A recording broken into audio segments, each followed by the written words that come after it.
One word to describe competing for SFU is tradition. My word is success. Determination. Experience. Inspiring. One word to describe competing for SFU is excellence. It is family. Passion. My word is pride. Opportunity. My word is patriotic.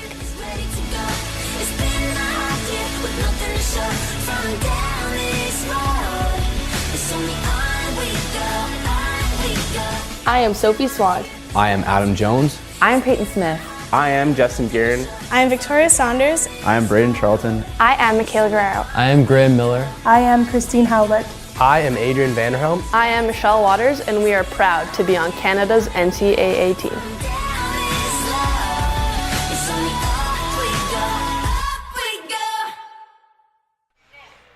And welcome, football fans, to Terry Fox Field here at Simon Fraser University. It's GNAC Football Saturday. The Simon Fraser University clan set to face the Western Oregon Wolves visiting today.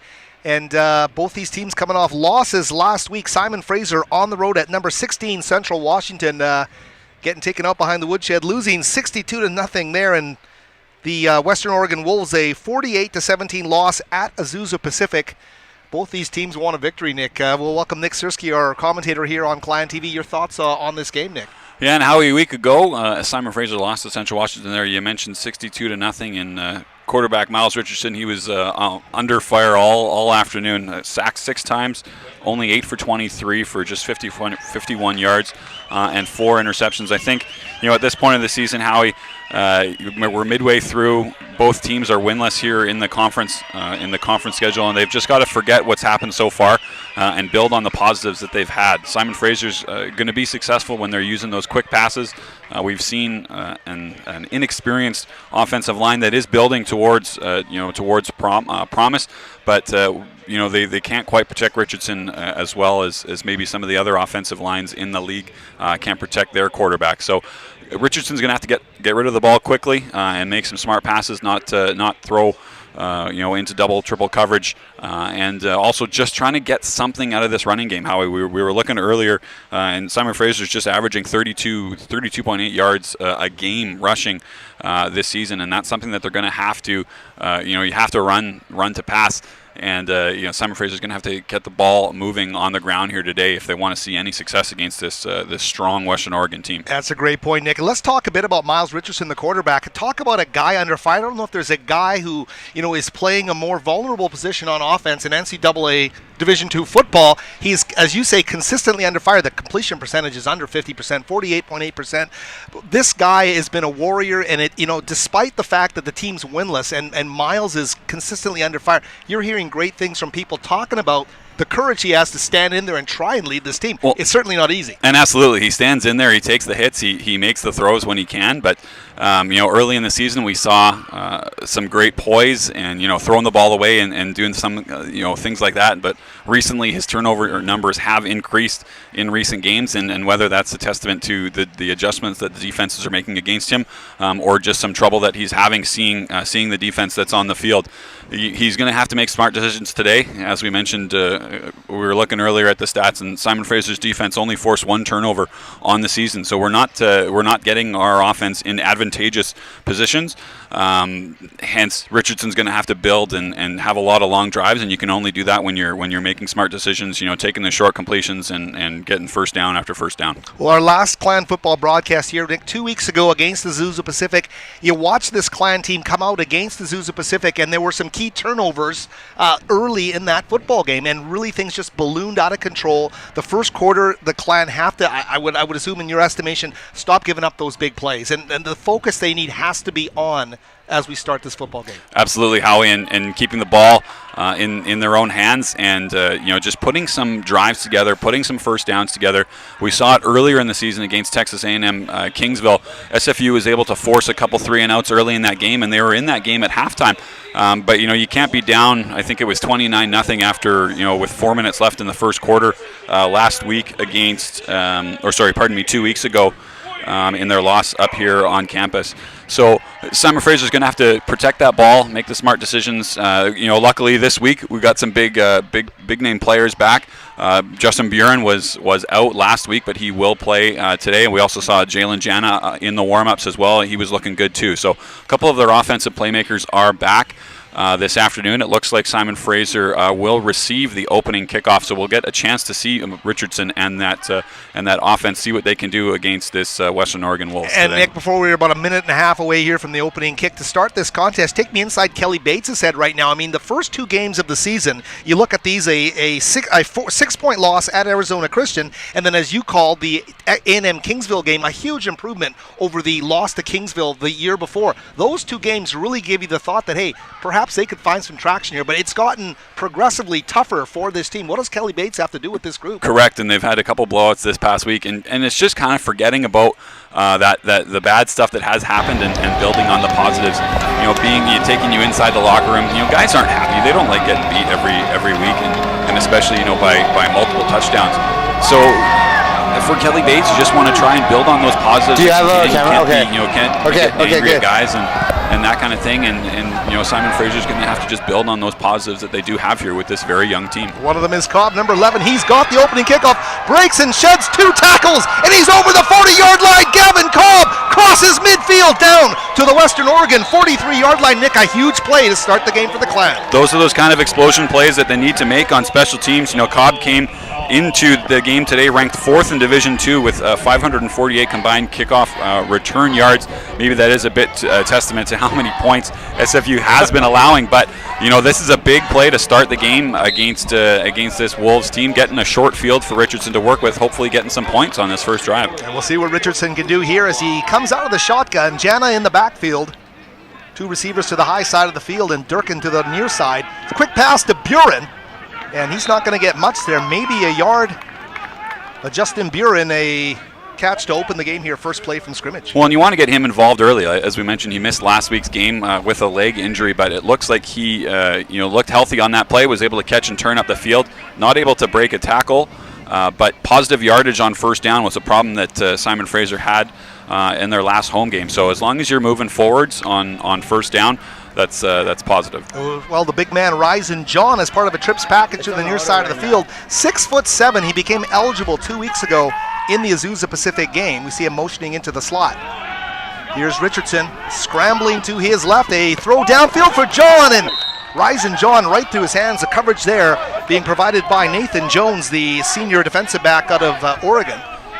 And that play was well drawn up, actually. I thought Richardson had John there coming as a crosser, and I thought maybe Jones was there a bit early, but no flag on the play, bringing up a 3rd and 8 here for Simon Fraser and a key early conversion.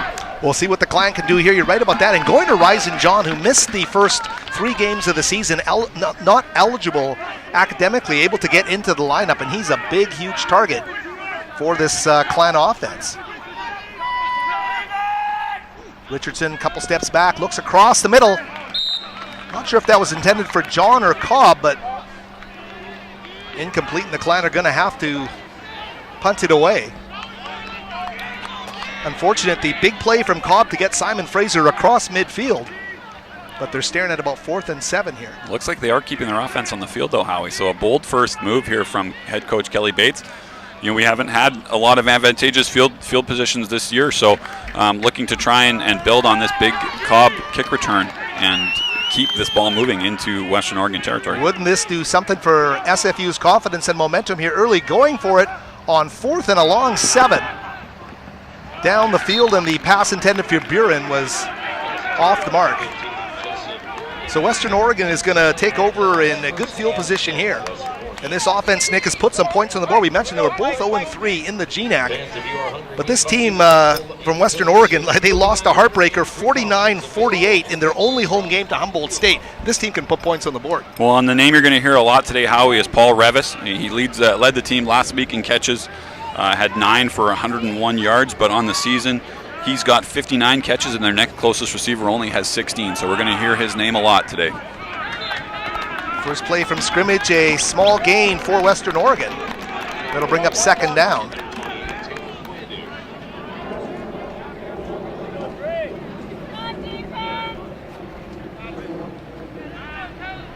Paul Revis, wearing number 6, is going to line up to the near side of the field.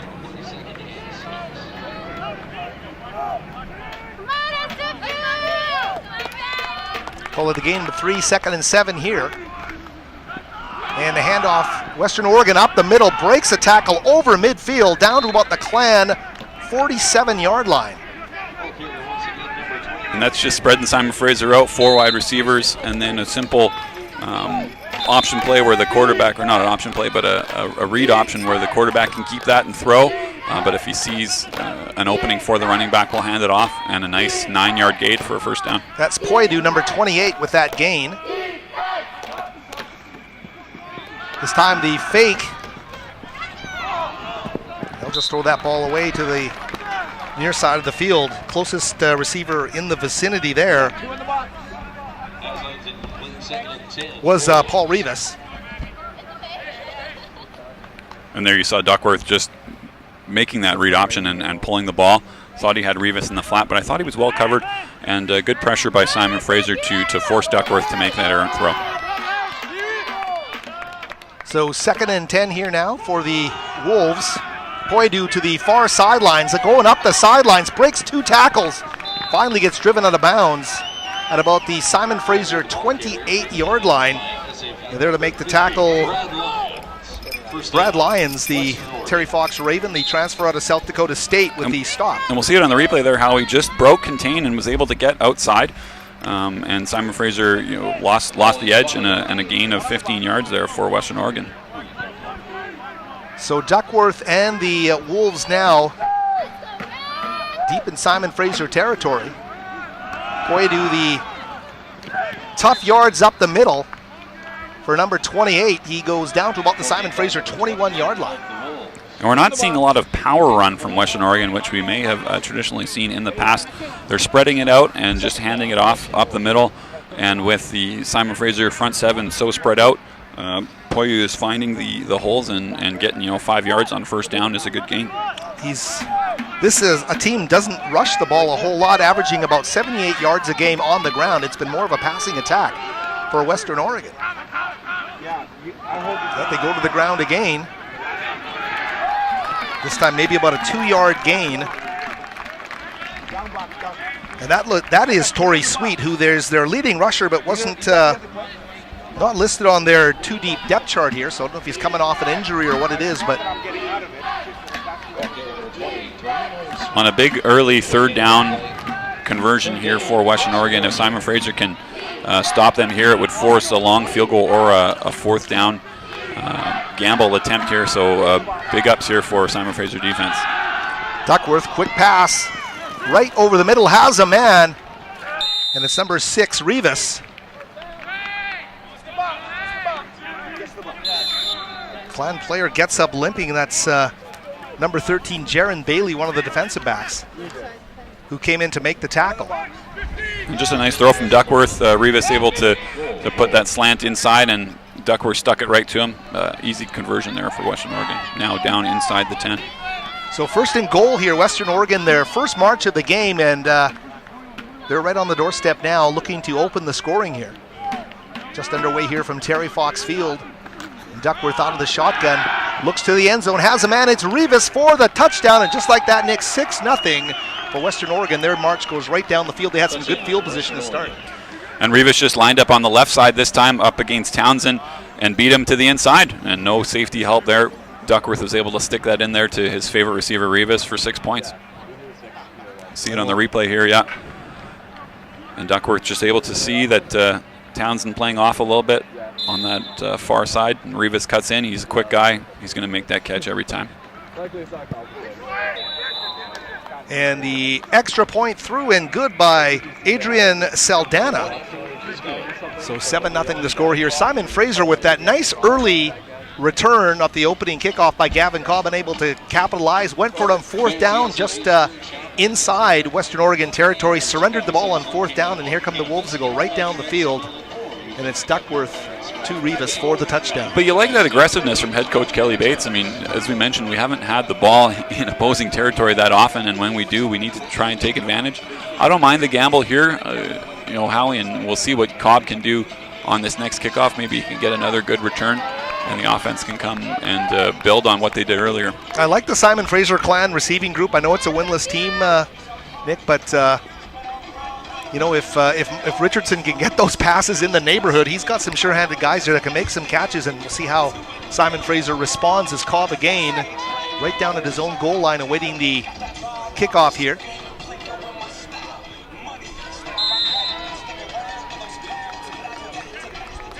Saldana again to kick it off. Cobb moving to his right, catches it in the end zone and will take a knee. Catch number 11 SFU, Gavin Cobb.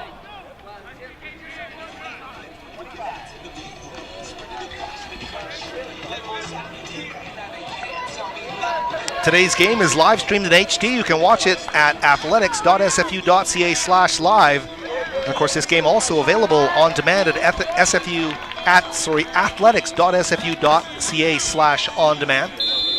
Clan TV doing a terrific job again. Our shout out going to all the camera operators and to our producer Gabe Lynn for getting us on the air. Yeah, I got a nice compliment before the game. Always good to have have some fans give us some compliments. Fan really liked the camera work on the games here, and I have to tend to agree. Obviously, great job done by our Clan TV crew as the Simon Fraser clan on first down, getting a short gain. And that's what we're going to have to see from Buren there. Just a quick pass from Richardson. We know that the offensive line is going to struggle to protect him for long periods of time, so we're going to see quick drops, quick passes.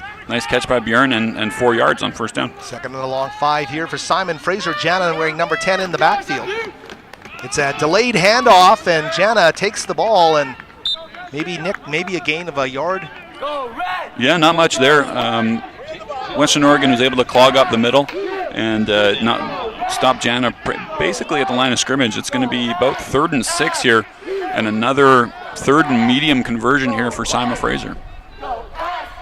See what the Clan can do here. Myles Richardson has used a few of his receivers. He's gone to Buren a couple of times. Gone to Cobb and also gone to number 19, Ryzen John. 3rd and 6 here for Simon Fraser. Ooh, Cobb trying to make a one-handed catch on the far sideline. The coverage there provided by Nathan Jones. And they just sent Buren deep on a long fly route, and then Cobb with the 7-8 yard out. Unfortunately, the timing wasn't quite there, and Richardson wasn't able to complete that pass to Cobb for the first down. Nice route, but unfortunately unable to execute. So 4th and 5 on the 28 here, and the Clan having to punt the ball away. Oh, it's a low snap, and Simon Fraser having to react. Oh, and the ball. Western Oregon has recovered the ball.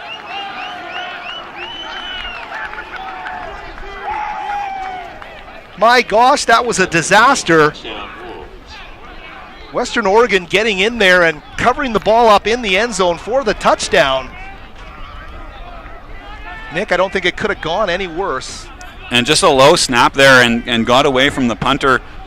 He wasn't able to corral it in time. You know, you wonder if instead of trying to get that one away, just maybe falling on it and forcing Western Oregon to at least try and use their offense to score. But unfortunately for Simon Fraser, just a big negative play there to start, and now once again down 14 here early in the first quarter. I think everything we talked about in the pregame, Nick, in terms of that script and you know, not allowing these big surges by the opposition in the opening quarter, it's gone the opposite way, 14-0. And what a bad break there for Simon Fraser.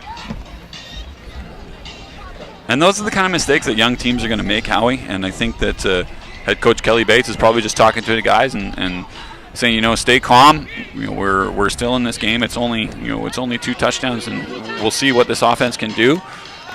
Early on, just a little bit off on their execution, but hopefully they can build on some of the small positives that they have had here early today. And you know what, you talk about youth as well. I mean, Patrick Haggerty, the punter, a freshman, the kicker, Adam Turin as well, the backup, also a freshman. Young guy, straight out of high school, pure freshman. And tough situation to be in there, but exactly what the Clan didn't want to have happen. Off of that low snap. And here we go, 14-0 already for Western Oregon as they prepare to kick off.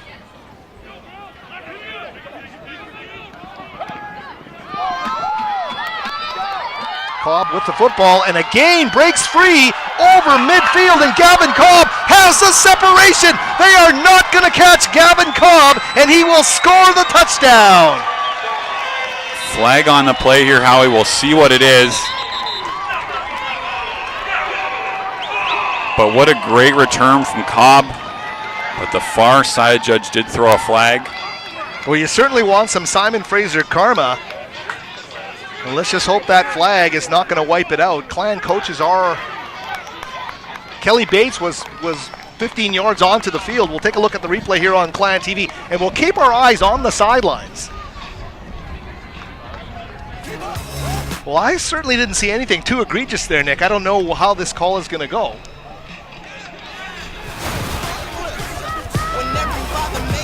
Touchdown is good. And they will call it a touchdown. Run back. So Simon Fraser on a huge kickoff return by Gavin Cobb. They've got the secret weapon in the GNAC. They have the best kickoff returner in the conference. I don't think there's any question about that. And Gavin Cobb's so explosive. Big return there from Cobb, and just found the seam up the middle. And we saw it earlier on the first kickoff return of the game. Cobb able to take it out to midfield.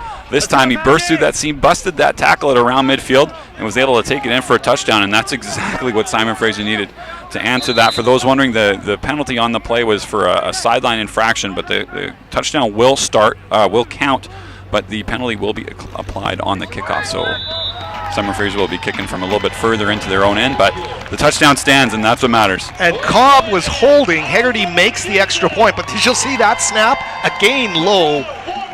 Kind of gives you the yips when you see that happening, Nick. They need their points here. Cobb was just probably trying to rest on the ball there. Actually, we'll check out the replay again here, and we'll just see the pure speed of Cobb. Once he gets going, he's not going to be stopped. Able to break a tackle at around the 40-yard line, but really not a great effort there from the Western Oregon defender, and Cobb basically untouched all the way into the end zone for a 100-yard kickoff return touchdown. Exactly what Simon Fraser needed to respond here early in the game. Yeah, and then you look at the botched snap that led to the touchdown by Western Oregon, and you go, wow, if that didn't happen here, this game would be all tied up. And momentum on Simon Fraser's side, but Gavin Cobb so explosive, the former Mount Douglas Ram, the former BC High School AAA Player of the Year, and a huge recruit here for Kelly Bates. And here we'll see this, the kickoff being moved back to the Simon Fraser 20-yard line based on that sideline infraction that happened. So Western Oregon's going to get some good field position to start their third drive of the day, but hey, it's 14-7, Howie. It's better than it was before, so we'll take the points. You betcha, Nick. They got that one back, and their first point since their only score a touchdown against Azusa Pacific here 2 weeks ago. Of course, the Clan were blanked in Ellensburg by the nationally ranked Wildcats of Central Washington, 62-0 last week.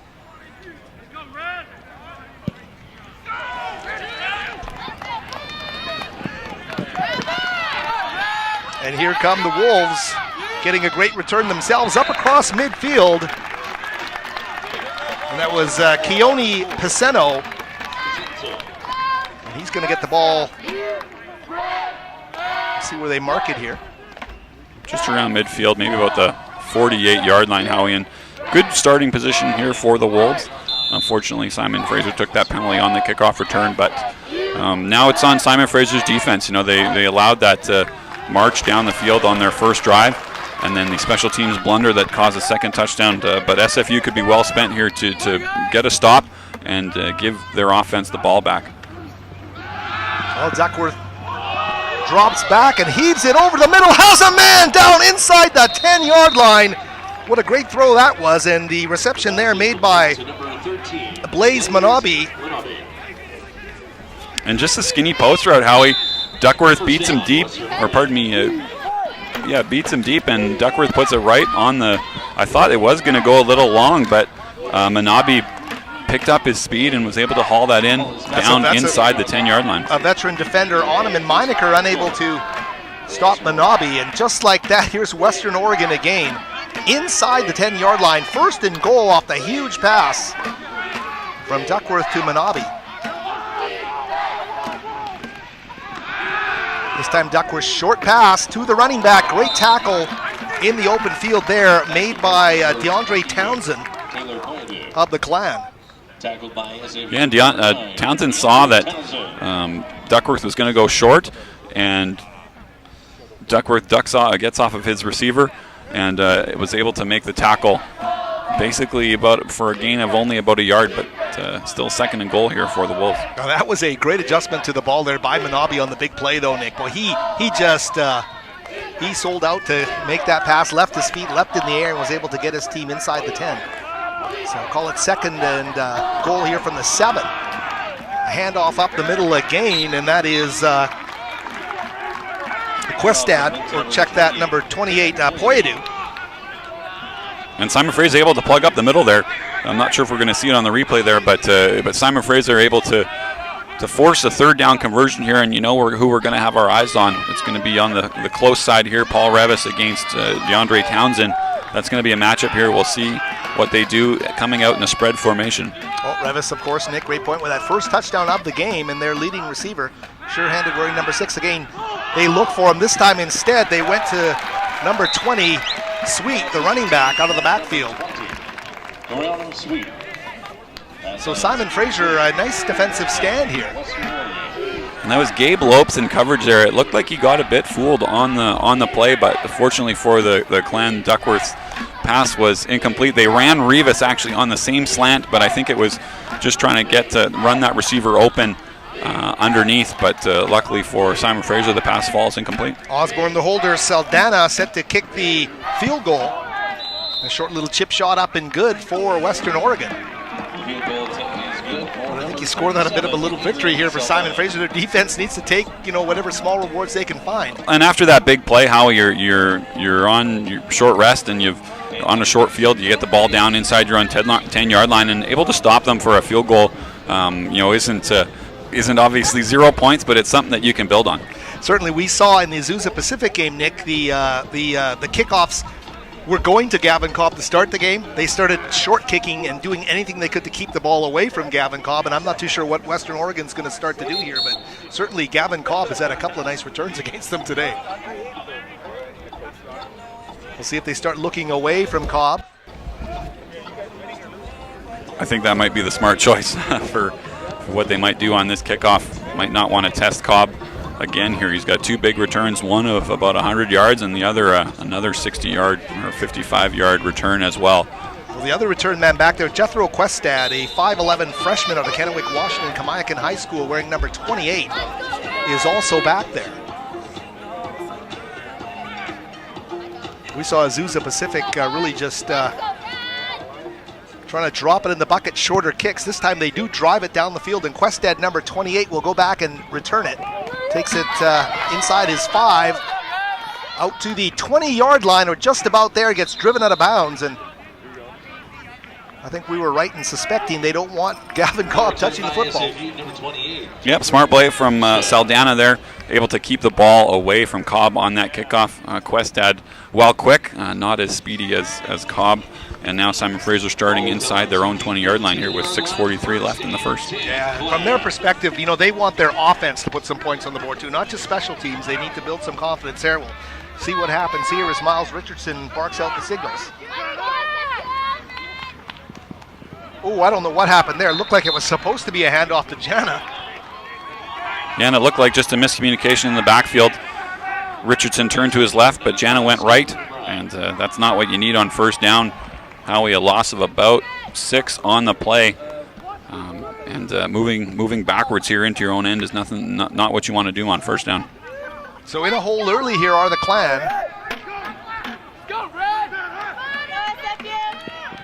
Quick release this time to Cobb. Tries to turn a corner in traffic, and Cobb does a good job to get back to the original line of scrimmage. Yeah, it looked like he was running the wrong way a bit there for a little bit, Howie, but we'll see it on the replay. Cobb with just a nice catch, able to turn it upfield and get back that lost yardage on the miscommunication in the backfield by Richardson. A 3rd and 9 here, though, Howie. Another long third down conversion. Hope that Simon Fraser can hopefully get their first down of the afternoon here with just over 5 minutes left in the first quarter. Need to look to the big man, Ryzen John, at 6'7", lining up there. Potential target on this play. Jana in the backfield again as Richardson takes a look. He was intending it for John, but John had slipped, and Ryzen unable to make that catch. It was right at the sticks as well. And just some man coverage there, and it looked like Ryzen John was just trying to do a quick out and in route, but the throw was a little off. Good coverage there by 25 Parnell as well. Richardson just looks a little bit off this afternoon. The throws haven't been quite on point, and that's something that he's obviously going to have to work on if Simon Fraser wants to continue to move the ball down the field here, still without a first down here in the first quarter. Let's check the quality of the long snap here. This time on the money, and the kick is off and good. It's going to take a Clan bounce and roll inside the 40. So a nice job there. Some Clan karma down to about the 37-yard line. I like Ryzen John's potential. At 6'7", a kid who you could call him a project in a lot of ways, but he could give you a lot over the course of his career. Well, he's a big kid, and we saw him in the red zone earlier this season with a nice touchdown catch. And I think that's where his skill probably is going to build from. Hopefully, we'll have Richardson connect with him up the field as well. But he's a big target. Just got to put some meat on those bones and keep that speed as well. And he'll be a threat as he gets a little bit older here in his time at SFU. Western Oregon now on offense. Duckworth to the sidelines. And a gain of about 4 yards. And that was Jonathan Lopez, the senior receiver, making the catch. Yeah, and just a quick throw there out to Lopez on the far side. Gain of only about 4. Good job of Simon Fraser to rally up and make that tackle. That was Townsend out there as well on the coverage and the tackle. But they've been vulnerable to the big play, so we'll see what Simon Fraser does as they dial it up defensively here on second down. Poyadu this time nowhere to run. Oh, but they break loose. Check that. That's Torrey Sweet. Because the ball was turned over, the Clan are indicating it's their football. We'll see what the referees say. I haven't seen an official signal yet. And it is like they're indicating third down, so looks like the ball, the runner may have been down before that ball came out. So it'll be 3rd and about 2. They're going to move it back a little bit. About 3rd and 3 here. We'll see it on the replay here, and running back bounces off the tackle. We'll see here. No, it looks like his elbow was down.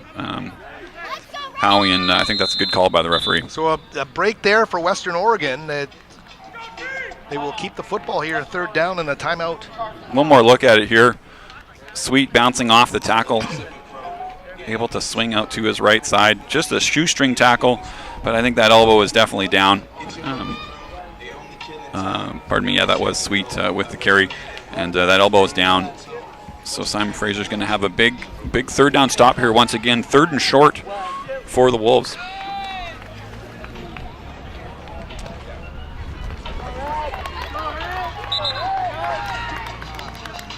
And we're doing it frame by frame. We're giving you a great look at what's happening here. See Torrey Sweet, and clearly you're right about that one.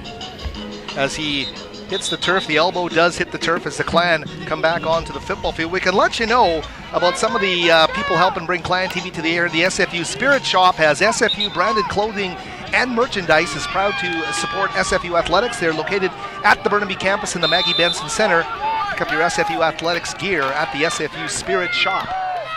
As we get back to action on the field. 3rd down for Western Oregon. Duckworth all kinds of time back there, puts up the deep ball, has a man, and they will score the touchdown on the big play. And that is Keone Paceno, number 4, with a huge play for the Western Oregon Wolves. Lopes just got beat on the coverage there, and Meinecker got a bit turned around as it looked like Western Oregon went all fly routes there, and Duckworth just put it up. Look at the time Duckworth has back there to just for Paceno to up. haul that in. And Paceno against Lopes, the linebacker, I think is a matchup that Western Oregon would take every day.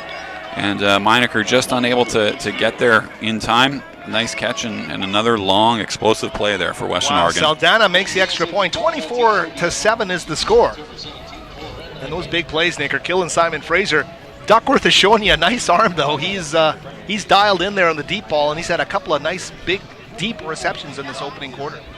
Yeah, and you mentioned that just the amount of time he had there, Howie. We saw that on a replay. He was just able to sit there in the pocket and launch that ball, 30 yards downfield and right into the arms of his waiting receivers. Great couple catches on the deep throws. They've been able to adjust well to the ball.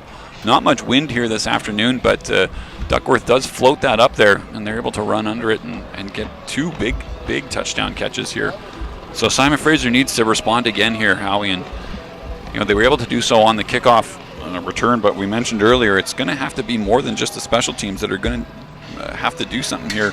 We need this offense to get going, and Richardson's just been a little off this afternoon, but hopefully he can get a couple completions, get a couple short passes, get a couple first downs. SFU still to get no first downs here, just under 4 minutes left here in the first quarter, so Simon Fraser needs to get something going on offense. Piceno's first touchdown receiving of the season. This time Cobb will take it in his end zone. 3:52 left in this opening quarter. No shortage of points. 31 points already on the board, but 24 of them by the visitors from Western Oregon.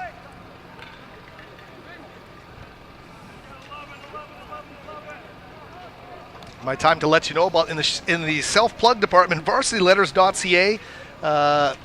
I'm very proud to run what has become a hub for high school and university sports in British Columbia. Hope you'll visit it and read the stories as we cover BC high school and university sports. varsityletters.ca.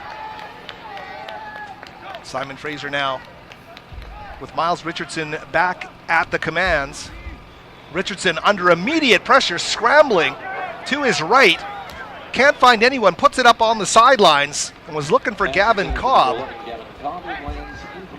Just running for his life back there, Howie, and they even brought in an extra tight end to block, had 6 men blocking and the running back as well, but still didn't have him much time for Richardson to look. But, he's got that scramble ability, and he made the smart decision, just threw it away, didn't throw it up into coverage on first down especially. There's another 2 downs more to get that first down, so smart play there by Richardson. We'll see what they can do to pick up some positive yards here on second down. You're right about that, Nick. You clicked the stopwatch and how quickly Myles Richardson was under pressure. And it was right from the outset here. Quickly going to Buren, makes a catch, but in traffic. And just falls forward to gain maybe a yard. So Justin Buren, the guy with a lot of game-breaking ability in his redshirt senior year here with the Clan. Well, and they're getting the ball to their playmakers, but Western Oregon's doing a great job of rallying on those quick passes out to the wide receivers. We've seen them rally up to tackle Buren for 1 or 2 yards on his receptions. Maybe Buren's still testing that ankle, that leg that was bugging him. Maybe he doesn't quite have that explosiveness that he's had in the past, but another 3rd and long conversion here for Simon Fraser. And the Clan, without any semblance of a running game, they'll go in the backfield to Jana. Jalen trying to dance in the backfield, heads towards the sideline, straight arm out to try and gain some more positive yardage, but well short of the first down. Nick, you got to think if they could just get a traditional running game going with Jalen Jana, how nice that would be to take pressure off of the passing game. And we'll see it on the replay here, Howie, and it's just a testament to the inexperienced offensive line, just trying to get them out in, Western Oregon's got a big, aggressive pass rush. Just trying to get them moving side to side a bit more than just being able to pin their ears back and chase after Richardson. Unfortunately, Jana is able to catch that, but Western Oregon, again, a nice job of rallying up to the ball and making the tackle for a short gain. So Hegarty, the freshman, back to punt. He gets off a nice one, makes the Oregon Wolves backpedal down to their own 30-yard line.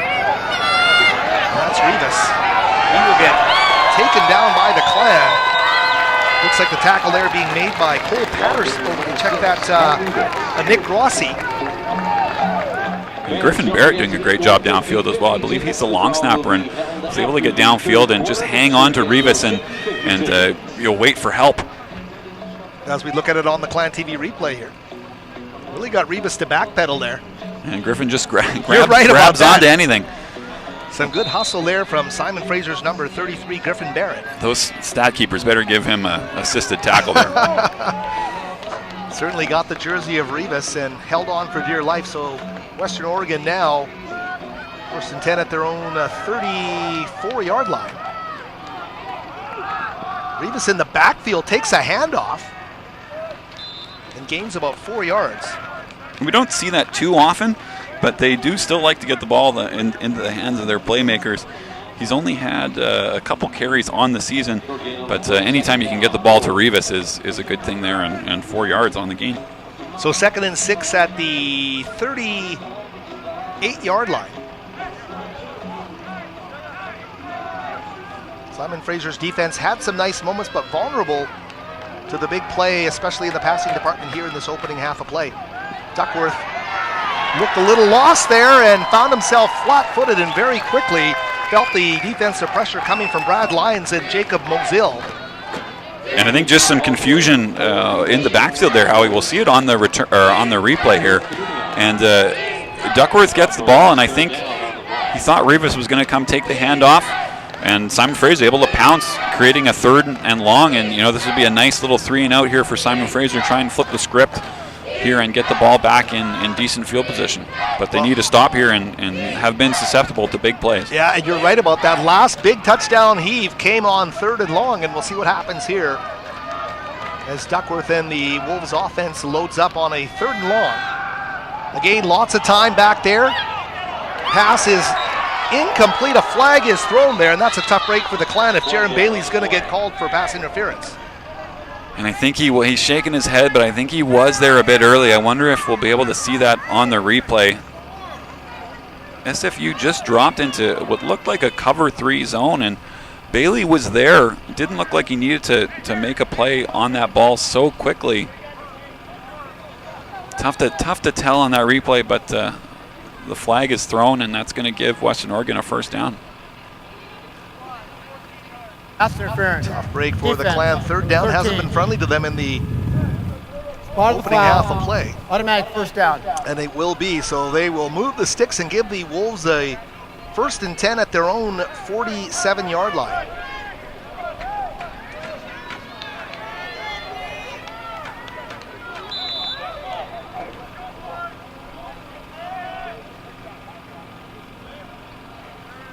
Call it the 46-yard line. For Western Oregon at the 46-yard line.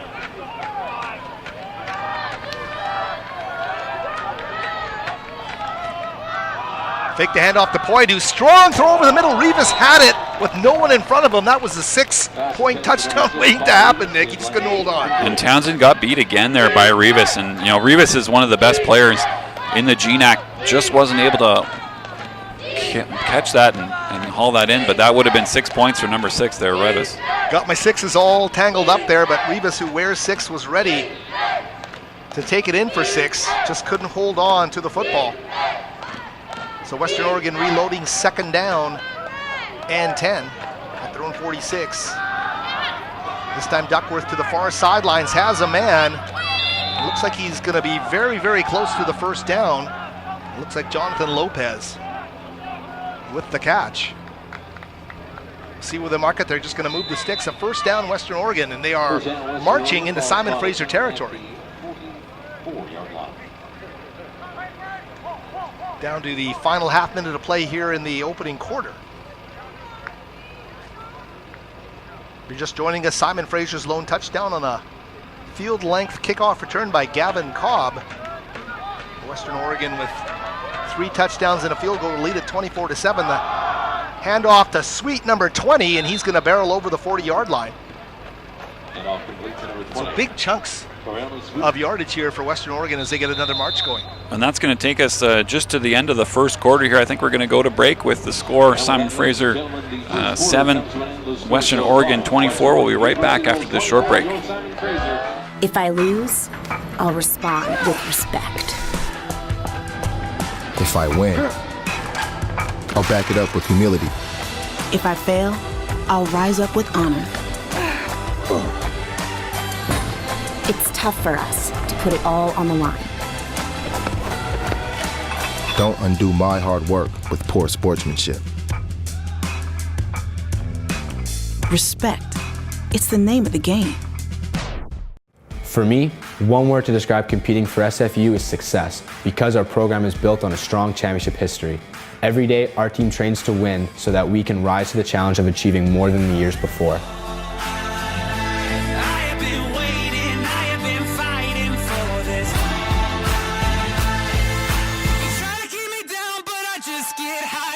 I am Adam Jones, and I am proud to be on Canada's NCAA men's soccer team.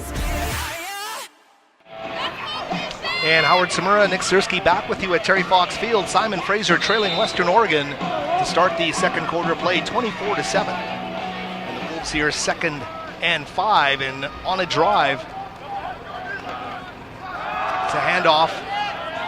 A bit of a sweet play to Rivas, who's going to get his way down to the far sidelines and get the first down, it looks like. And Pisano, who had that big catch earlier for the touchdown, made a key block, nice cut block there on the SFU linebacker, 51, Mosel.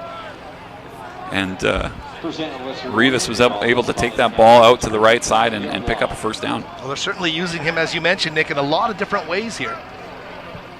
A couple of plays out of the backfield for number 6, and obviously a dangerous threat here. Simon Fraser would love to make something happen with their defense. As Nick mentioned, just 1 interception on the year. They're going to keep it on the ground, though.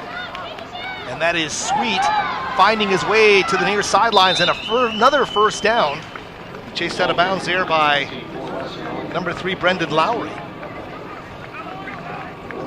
And Western Oregon just able to do what they want here on offense, whether it's short passes, long passes, rushes up the middle. We'll see it on the replay here, and Sweet just able to cut outside and no contain there from Simon Fraser. Picks up 12 yards on the first down.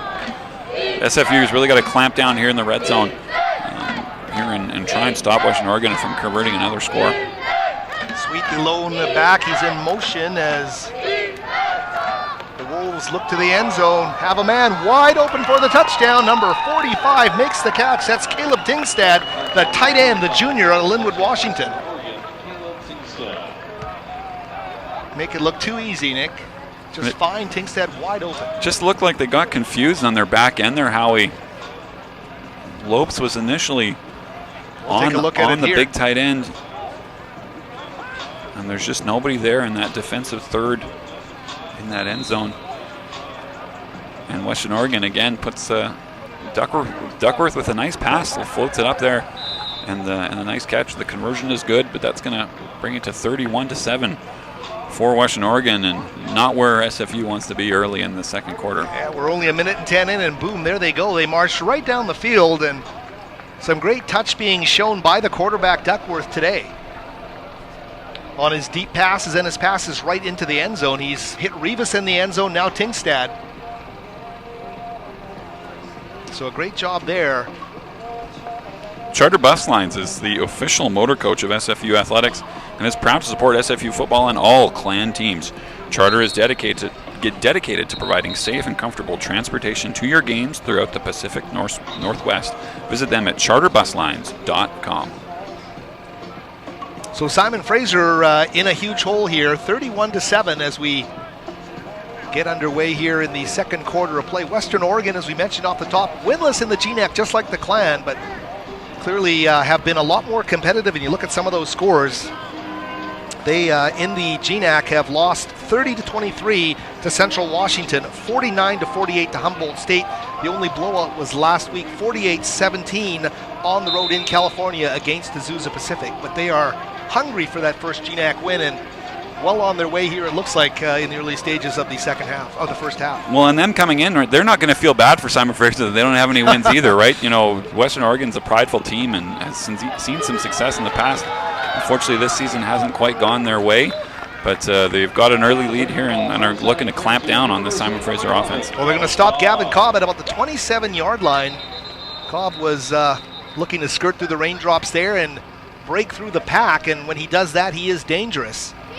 And of course, we knew for the final 50 yards of that last kickoff that he returned for a touchdown, nobody was going to catch him. There is a Western Oregon player down on the field receiving some attention right now.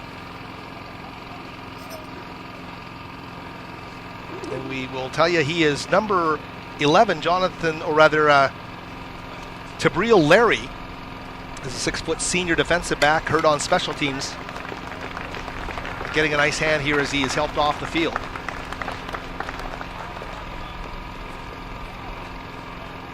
And here for Simon Fraser, just got to get back to basics, try and pick up a first down here. You know, the defense is probably getting pretty gassed, and, you know, we mentioned that Western Oregon was able to, you know, march down the field. They're probably tired. SFU's been on the field. I'd love to see the time of possession stats, but, you know, Western Oregon offense has been on the field for probably 10 of the 15 first minutes here, maybe even 12 minutes in that first quarter. And you get tired as a defense. You're not used to having that many reps there. You don't practice things like that in practice as well. So hopefully the Simon Fraser offense can get some positive yards here. Wow, and you just said that, and they've made a handoff to Jalen Jana in the backfield, and boom, there was a Western Oregon player right on him in the backfield. There's going to be a loss of a few yards here as Jana gets taken immediately to the turf. 4-yard loss. 4-yard loss on the play, second down, SFU. So Simon Fraser just itching to get some kind of a running game going, but as we mentioned, coming into this game averaging in the mid-30s in terms of rushing yardage per game, putting so much pressure on that passing game to be successful and really just teeing it up for that Western Oregon defense. Richardson quickly to Buren, off the mark. Myles just, I don't know if he's fighting it a bit today, but he certainly is off on his throws. He's just seemed a bit off, you know, and that's, we've had some, Richardson has had some great throws here early in the season, and it just seems like today he's just a little bit off with his receivers. And, you know, that's a testament just to the, maybe he's getting a little bit happy feet. He knows that rush is coming. But Buren was open there in the flat on the close side here, and Richardson just missed him for, you know, could have been an easy 10-yard gain. So 3rd and long here for the Clan. Richardson again looking downfield, puts it up, has a man in Durkin, and unable to get there. The coverage being provided by Chris Adamo, number 24, the redshirt freshman defensive back. That's the first target of the day for Nate Durkin out of John Barsby High School in Nanaimo. We saw him make a special teams tackle earlier, Howie, so he's doing it in a couple facets of the game. It's good to see that effort from him. Well, Simon Fraser, certainly the level of their receivers is up there in terms of being able to make plays, but just tough with their quarterback, Myles Richardson, under constant pressure here from this Western Oregon defense. And when your ground game's not working either, it's putting you in, you know, second and long situations or second and medium situations, and you just can't fend off a Western Oregon defensive rush that's going to have their ears pinned back and know that you're throwing the ball if they don't respect your ground game. And unfortunately, that's where the offense is right now for Simon Fraser, with just a young offensive line that's looked good at times, but at other times just struggles to keep Richardson upright and create any space for Jana. And the dominoes continue too. You can't get things going, you punt it away, and your field position as well is compromised. Rivas calls for the fair catch there in Western Oregon. Will take it first down at their own 47-yard line. Western Oregon with big plays all over the field in this opening half, leading at 31-7. You see Rivas lined up in the shotgun, maybe a bit of a wildcat look here. Flags fly.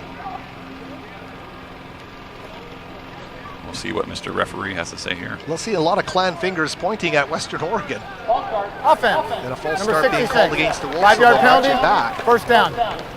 5 yards to the 42-yard line. Finally a negative play on first down for Western Oregon, but first and 15 here. Nice way for Simon Fraser to start that drive.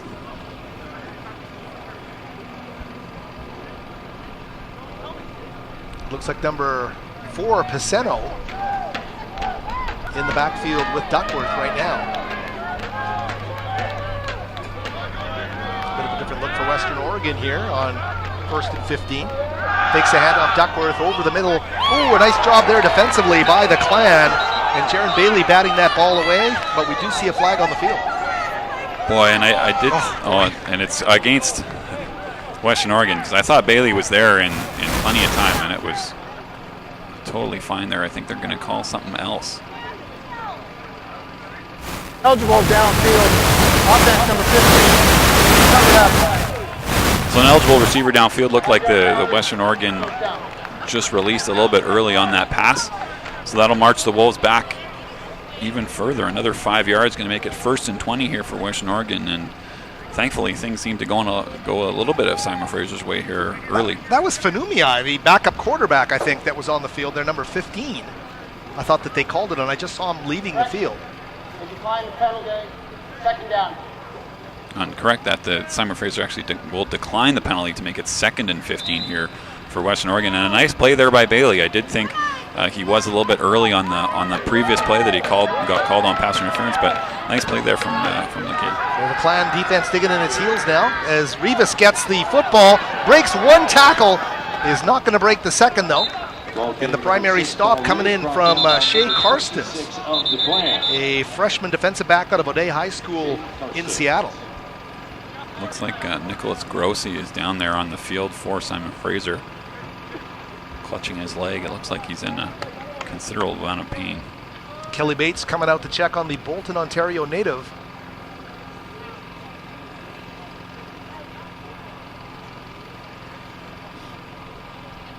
Hope he's all right, but Simon Fraser's defense, as you mentioned, on the field a lot here and really having to work through some tough big plays that they've given up, but we've seen some confidence being built here the last few snaps now. Well, and that's what you need to have. You need to have a defense that can make a stop and help your offense with advantageous field position. And for the offensive side of things, you need to get some first downs to give that defense a break. And so maybe that quarter break there, SFU able to catch their breath on defense and come out here creating this 3rd and 8 conversion here for Western Oregon. Hopefully Simon Fraser can stop them and get the ball back.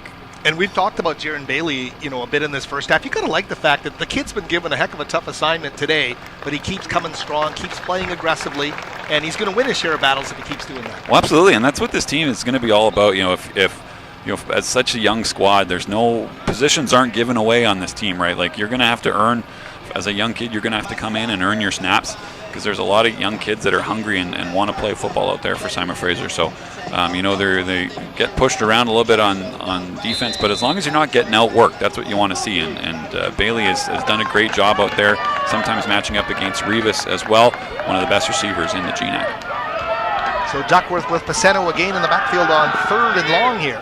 Duckworth a lot of time, puts it up over the middle, it's tipped, and a great play there by Brendan Lowry to get some fingertips on the football by the Simon Fraser Clan secondary. Yeah, some good coverage there by Simon Fraser. I'm impressed with their ability to stick with the Mendy. And that was, you mentioned Lowry, able to come in over the middle and just knock that away. Yeah, really took the trajectory away from Blaise Manabe, the Hawaii native who was the intended target on that play. And just like that, the Clan have forced Western Oregon to punt. It hasn't happened a lot this year as Cobb signals for a fair catch at about his own 17-yard line. And that's just what Simon Fraser ordered here early in the second half, just the first stop of the game, just get a stop and give the ball back to the offense. Hopefully the offense can return the favor, at least pick up a couple first downs and flip the field here. If you can't put some points on the board, at least get 2 or 3 first downs, give your defense a bit of a break, and get something going here on offense, which they haven't been able to do. We know how explosive Justin Buren is. Just got to get the ball in his hands in space, and he can show you. So we'll see what the Clan do here.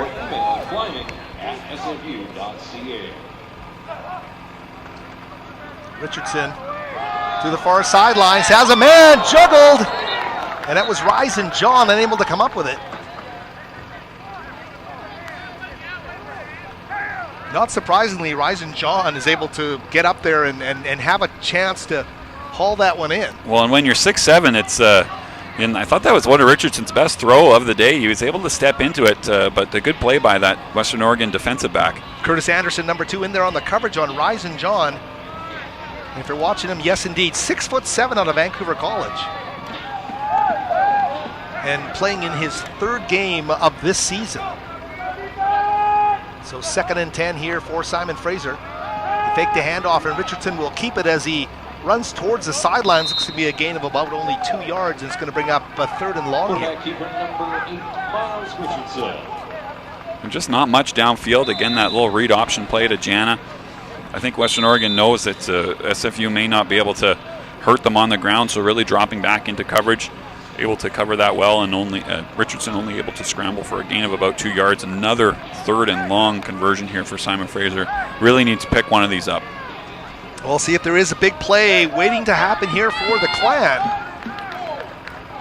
That's number 10, Jalen Jana, remaining in the backfield with Myles Richardson. Quick release over the middle to Justin Buren. And there it is, Nick.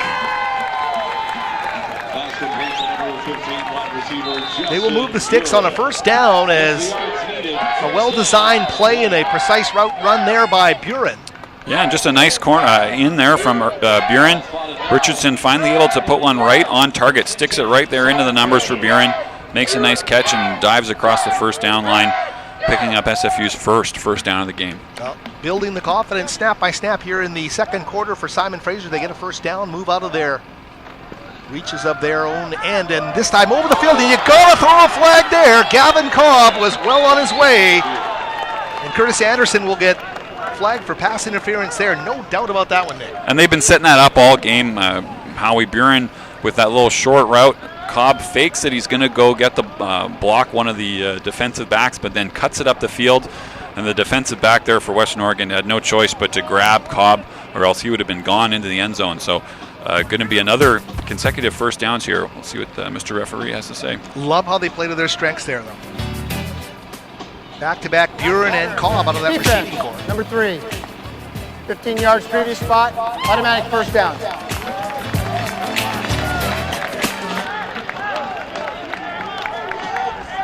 This crowd having some moments to cheer for here for the guys wearing red. 44-yard line. So Simon Fraser inching closer to midfield here. This time a handoff to Jana. And he is powering his way. Jalen Jana, some powerful strides there. Gets to about the 49-yard line. They brought in another, an extra tight end there. It's an extra blocker on the right side. And Jana just able to break that arm tackle there by the Western Oregon defensive end and was able to fall forward for about 4 yards. That's probably one of the most positive gains we've seen on first down as well here this afternoon, Howie. So wow. SFU starting to move the ball and you know, putting some pieces together here. It's as simple as 5 yards on the ground on first down can change the whole outlook of your team. And you're right about that. Christian Phillips, the tight end, was in there to block. This time a pitch to Jana in space, and Jana with the first down. He is down, and they will pull him out at about the 20-yard line. What a job by Jalen Jana. Actually going to mark him out of bounds at the 25-yard line, but a big play for the Clan. And that's what you can do on offense when you have some success. We'll check it out on the replay. Cobb comes across the formation, and because Cobb is so quick, Western Oregon overcompensates, and Richardson able to just flip it out to Jana there. We know Jana has skill. It's just that the blocking hasn't quite been there, but getting him the ball in space, he can do it himself as well, and picks up a first down for Simon Fraser. So here are the Clan, their first real march of the day at the 25-yard line. Crossing over the middle, they find Buren for another quality catch at about the, 14-yard line. Yeah, they're going to give him a first down, and that's another, just a nice throw by Richardson, able to step into it. And we see his confidence blossoming before our eyes here. And Buren looks like that leg is just fine. Cuts into the middle and gets a nice, saw it on the replay there, makes a nice catch. And Richardson just sticking it in there for first down. But you're right, Myles mechanically just kind of wasn't there for much of this football game. The last few throws downfield have been on the money. And so good to see for Myles Richardson getting it together here. 1st and 10 at the 14. Maybe we'll see a fade here to Rise and John in the corner. Oh, it looks like what they were setting up, but flag on the play.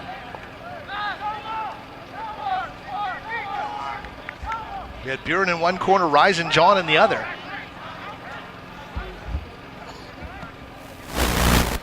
Full start. Offense. Offense never came to a complete stop. 5-yard penalty. First down.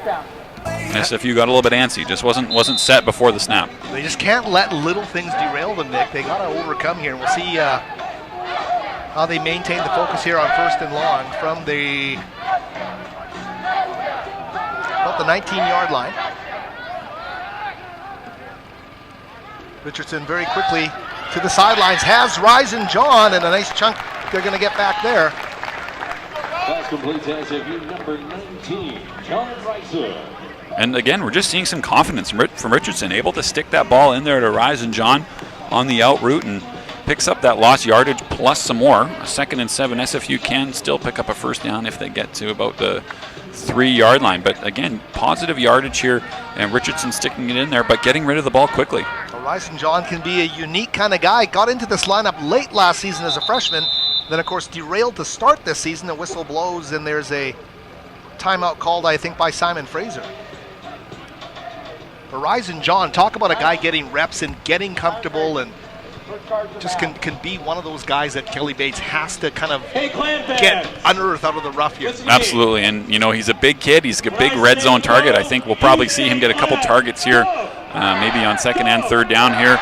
For all the latest SFU news, stats, videos, and more, visit athletics.sfu.ca. You can also stay connected with us on Facebook, Twitter, and Instagram using the hashtag TrueNorthRising or hashtag NCAA, as well as following us at SFU Clan.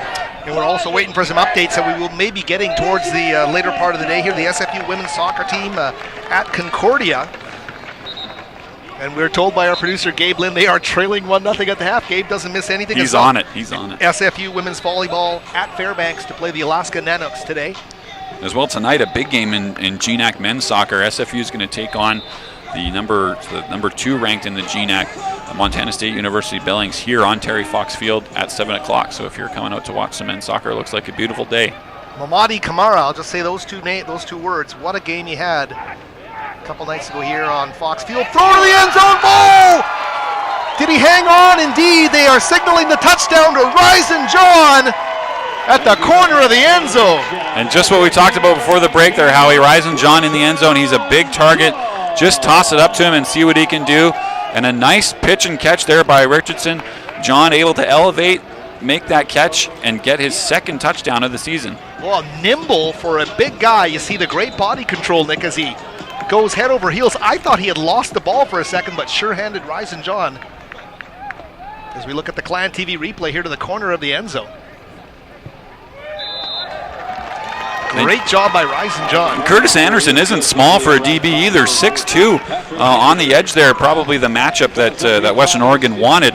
But when you're 6'7", just throw it up there, and Ryson John able to haul it in and get 6 points for Simon Fraser. Well, you know, it's interesting. I know these guys played different positions, Nick, but I remember doing a game at Swan Guard Stadium when we saw Ante Litra become who he was towards the end of his Clan career. They made him a feature guy in the backfield. Ryson John, I feel like today is going through a similar type of a trial by fire. He's becoming a go-to guy in this offense. And they're definitely targeting him a lot more, lining him up in the slot, not just in the red zone, but you know, as they're making their way down the field.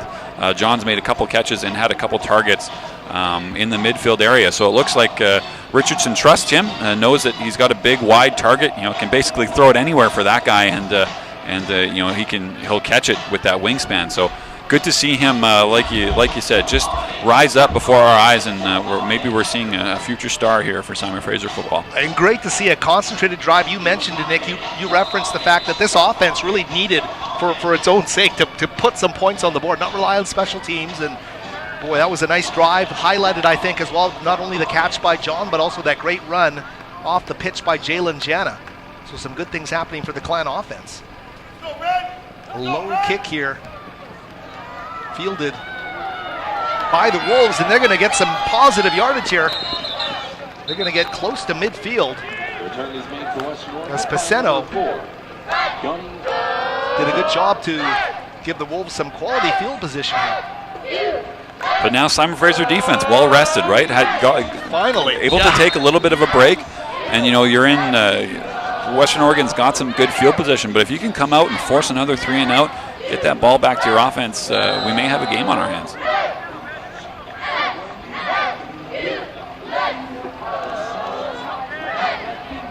See what the Clan do here is the big boys up front, Arcega, Wilson, Mackey getting ready here.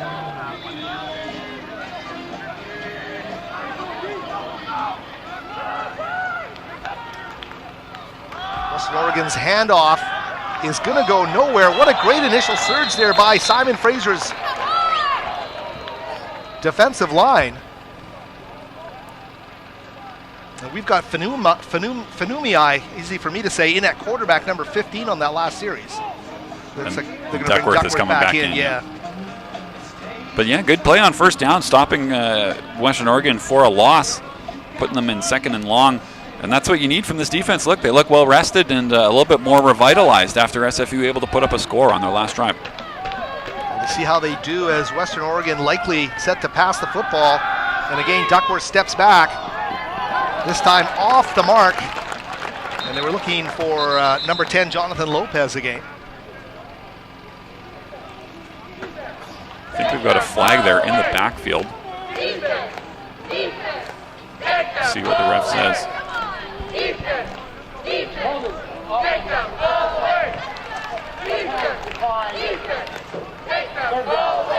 So we'll bring it up third down, and what a job. Talk about flipping the script here. We're seeing a lot of penalties being called against Western Oregon of late, and Simon Fraser trying to build some momentum here. This would be huge. This could be a big stop here in midway through the second quarter here, Howie. Just what SFU needs here to keep themselves in this game. We'll look for Simon Fraser's most focused defensive snap of the game here. And it would be huge to get a stop on third down as Duckworth looks over the middle, has a man wide open, it's Paceno! And that is exactly what we didn't want to see, right down the field. And that's a touchdown for Western Oregon. And just a busted coverage there, a miscommunication in the defensive backfield. And Paceno takes that ball all the way to the house. Duckworth put it right on him. We'll see it on the replay here. And Paceno was lined up in the backfield and just a wheel route up the field wide open, and gives Western Oregon another explosive long touchdown catch and building on their lead this afternoon. Saldano puts the extra point through, and holy mackerel today, Nick. You talk about in baseball scoring with runners in scoring position. What are you batting? With these guys, it's third down. They are deadly on third down today with the big scoring plays. And here we'll see it again.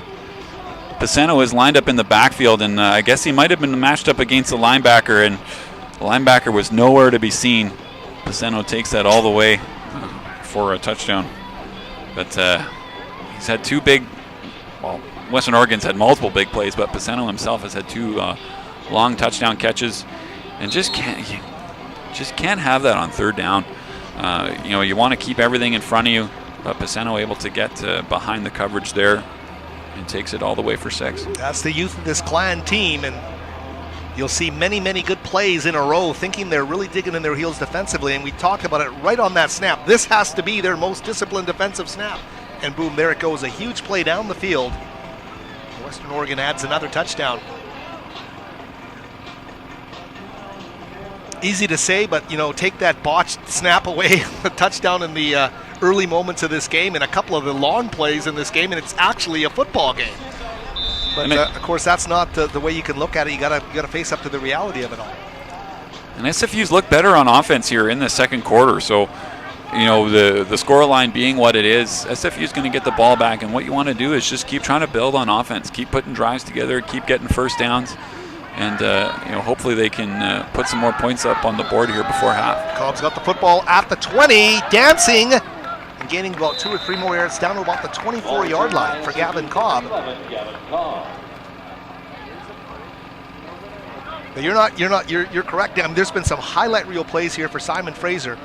And, of course, Cobb's kickoff return was electric, breathtaking to watch the young man and the speed he has and the instincts he has on the football field.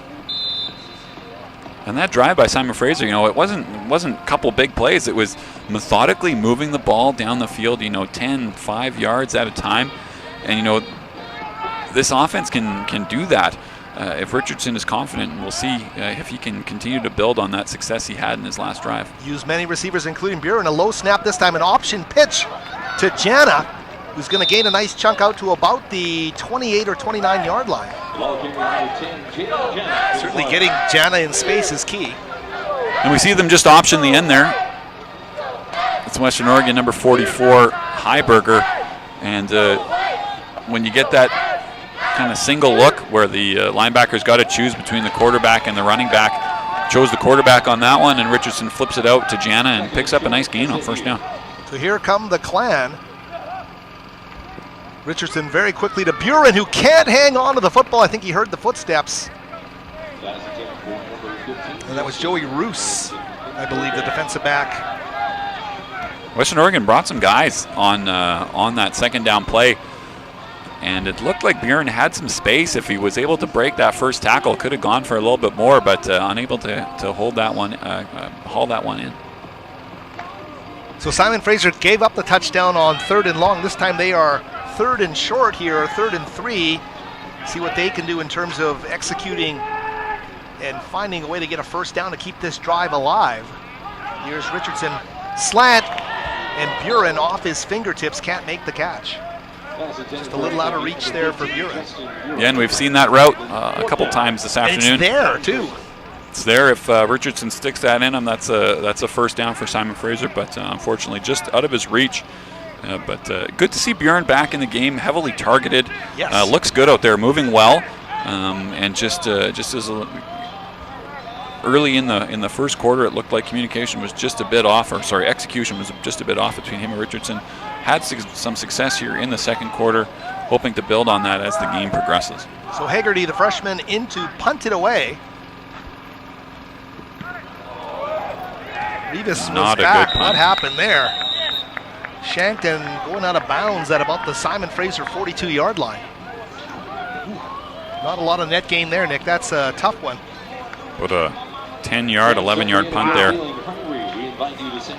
I'll put the SFU defense in some tough shape here, but just look to decrease those big plays that have been happening. SFU's been able to keep the ball in front of them on most downs, and then boom, just one play is all it takes. And we've seen this high-powered Western Oregon offense able to make some nice completions. Duckworth able to see his men downfield. The SFU's just got to keep everything in front of them, and they can have success here on defense.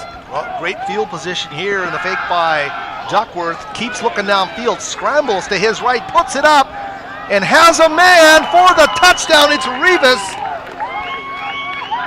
There was a bit of playground in that one. Wow, Rivas with the touchdown. They improvise. He scrambles to his right and finds his main man in the end zone. And Townsend was there early. I was watching their matchup as they ran down the field. Townsend was there. Duckworth looked off. Rivas kind of scrambled to his right, but just because Duckworth had so much time, he was able to kind of step to his right, look back at Rivas, and Townsend just not able to keep up with the speedy receiver. Looks like Salana's extra point is blocked by the Clan. It's no good, but just look, Rivas is a good player, and he's had some explosive plays here today, definitely adding to his totals here in the GNAC season. Yeah, and some instinctive play there by the quarterback Duckworth to scramble and not panic, find his top receiver in the end zone. So the gap now 30 points, 44-14, 6:04 left here in the opening half of play. You know what, it's a cliche to say, but hey, the Clan can't look at the scoreboard. They just have to find positive plays snap to snap for themselves. Yeah, and you've got to focus on what you're doing in your process here for Simon Fraser. Just forget the score that's on there. You want to just keep building the season. And Kelly Bates knows he's got a young team. There's only 4 seniors on this team, and only a couple juniors as well. So he's got a young team. He knows that if he can just keep them positive and keep them building towards that common goal, keep them all on the same page, that they're going to have success in the long run. So here for Simon Fraser, just keep doing you. Just keep working on your own success and keep building on that beautiful drive that we saw here midway through the second. That Richardson was able to lead the Clan down the field for that Ryzen John touchdown. Well, talking about Ryzen John, check out 84. That's Dallas Dixon on special teams, freshman wide receiver from Salisbury in Alberta. If you get him in that lineup in future seasons, I think another big target. Here's Cobb with the football to the far sidelines, finding some space, straight arm, and going out of bounds at about the 26-yard line. It was Devon Fortier providing the coverage.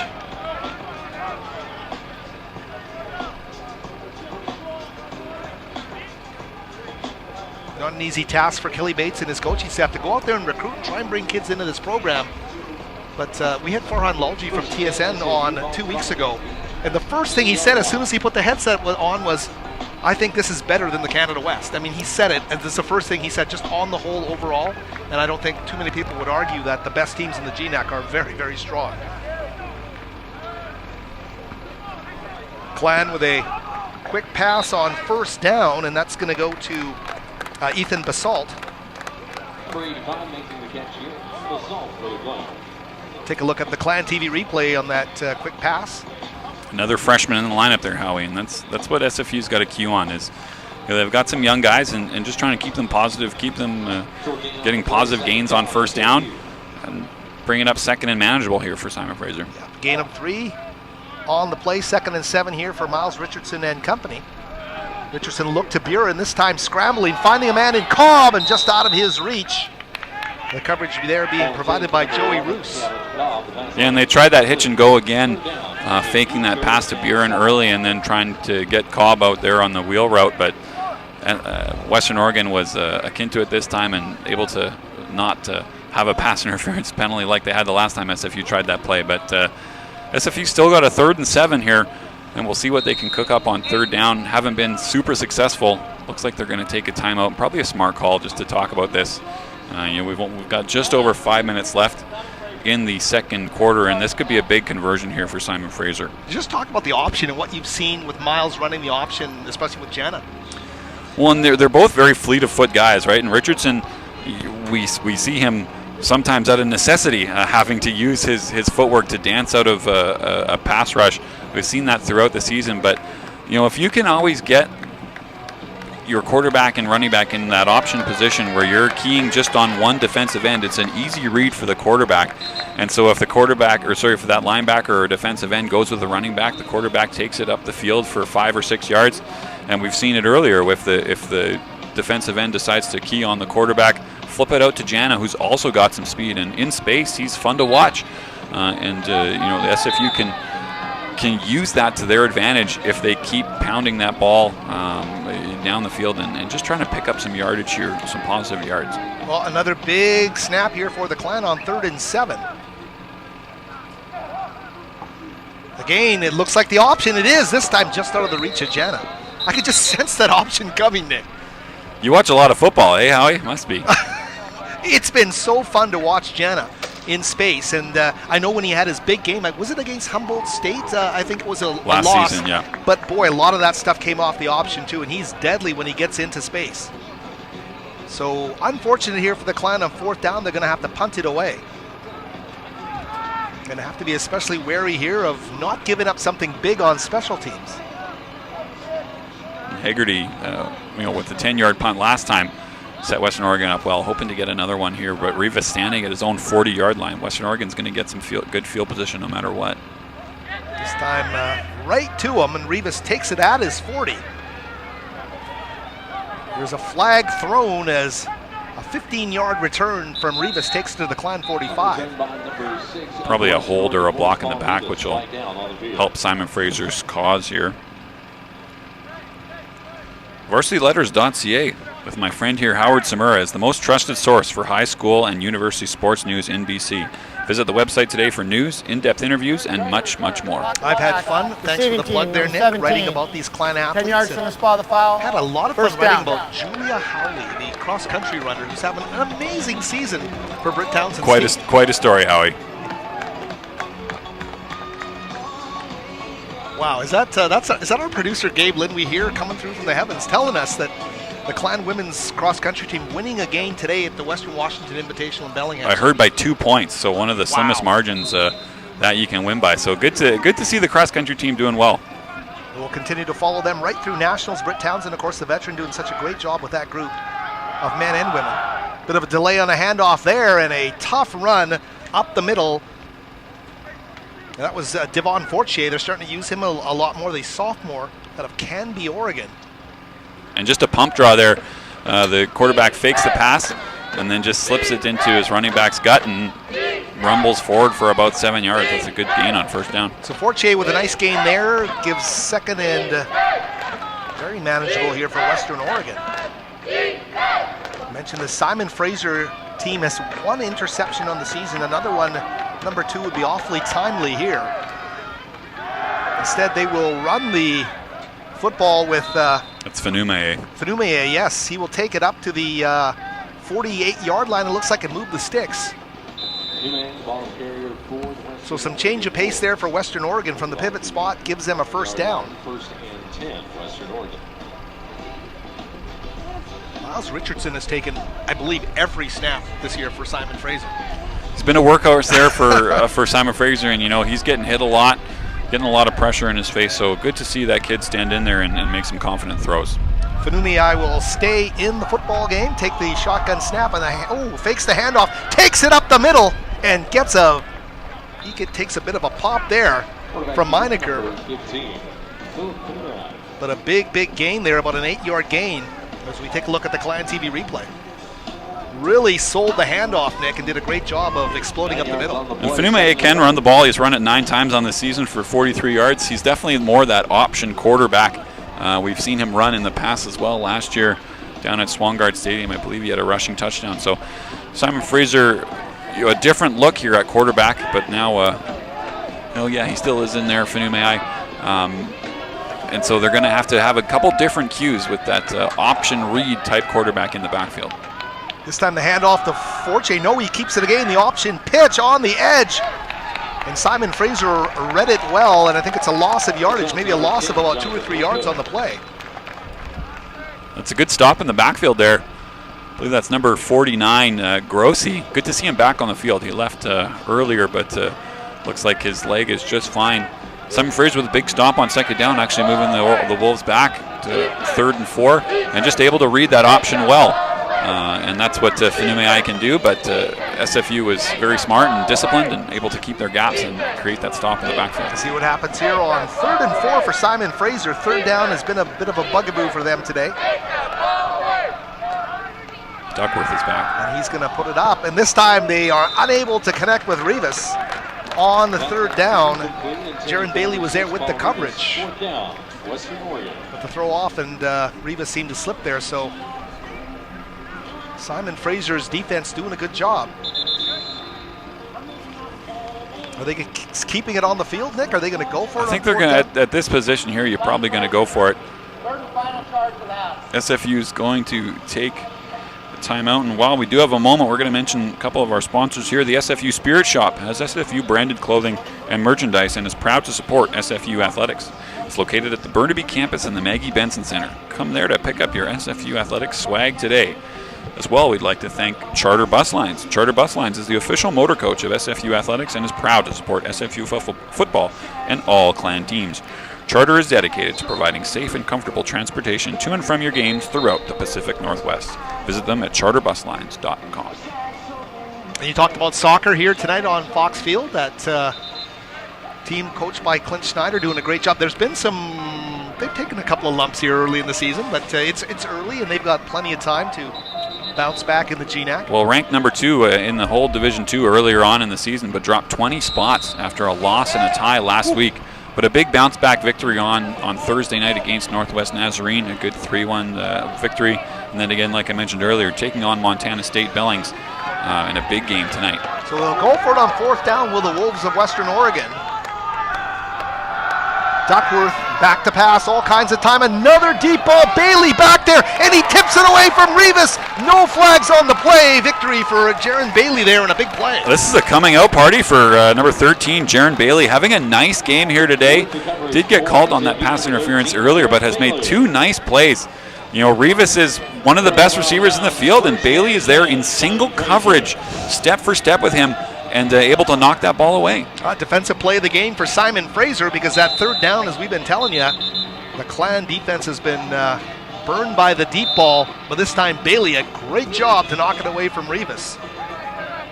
And Simon Fraser will take over healthy field position at their own 44-yard line. This time Richardson option on the other side of the field to Jana again, and he's going to pick up about 5 yards on the play. That's that option that we talked about, Howie. Richardson sees that defensive end crash. He'll just flip that out there with his left hand, his preferred way to roll, and flips it out to Jana, who picks it up and gets a nice gain on 1st down. And you're correct, too. I mean, if it's not there, Myles has the ability to take off, use his feet as well. So 2nd and about 6 here at the 49-yard line, just shy of the midfield stripe are the Clan. Quickly to Cobb in space. He's going to cross the 50, get down to about the 44-yard line, and get the 1st down. A great play call there, and Gavin Cobb gets his team a 1st down. and the clock is running, but there's an injured Wolf down there on the field. But SFU's got a chance here to put a dent in this Western Oregon lead. They don't believe they have any timeouts left, but still a minute 36 left on the field, and if you can get the ball down to about the 30, 25 yard line, at least take a couple shots into the end zone before this half. Not sure how confident they feel in Turin's leg, but well, Chris Adamo, number 24, is being helped off the field. Glad to see him up, but don't see Haggerty's only attempted one field goal on the season, so head coach Kelly Bates often going for it if he doesn't believe in the distance and the leg, but we'll see what SFU can do here. Just a minute 36 left, trying to put some points on the board. Getting close to halftime here, and a key first down for the Clan.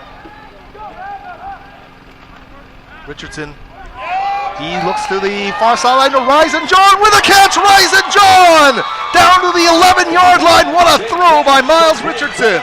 And that's that hitch and go again. Number 85, Ethan Baselt. Richardson pumped to him short, and Ryzen John just kind of does the out and up. And a great catch over the shoulder. You see it on the replay there, and falls out of bounds to stop the clock with just a minute 18 left in the half, but gets Simon Fraser down at the 12-yard line with a couple shots into the end zone here. That's certainly good for the Simon Fraser Clan soul, is a connection there from Myles Richardson to Ryzen John, and you're right, Ryzen John made a great adjustment to that ball too, and he's showing some nimbleness is maybe the word here, as he adjusts, turns around, and makes a great catch. He's lined up here on the close side in single coverage. We'll see if they throw it up to him again. First and 10 from the 12. Richardson the option pitch. It's Jalen Jana, cuts it up and gets to about the 4-yard line. So a gain of 7 or 8 yards there. That option play is money for Simon Fraser. Didn't see it a lot in the first quarter, but here in the second, they've been running it with some success, and Jana's been able to take that pitch or that option toss from Richardson and get some positive yards here. That's what you want, just down inside the 5 at about the 4-yard line here. 3 cracks to get in the end zone. See what the Clan can do here. They're lots of time left on the clock. Watching Richardson to Gavin Cobb.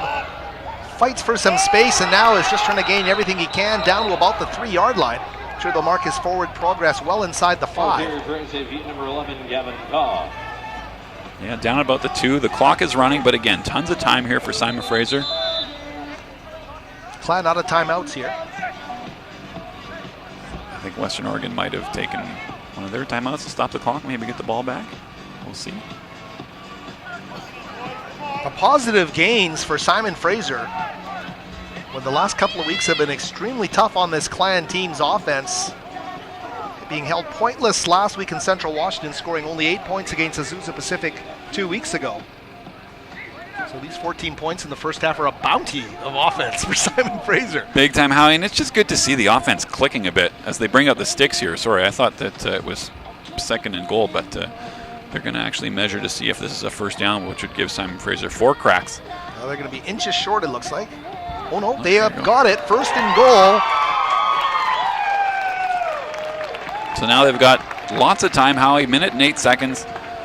4 downs here to try and convert the touchdown. I can't see them going for a field goal here. Might as well, when you're down in this end, try and go for the touchdown here before the half, build some momentum.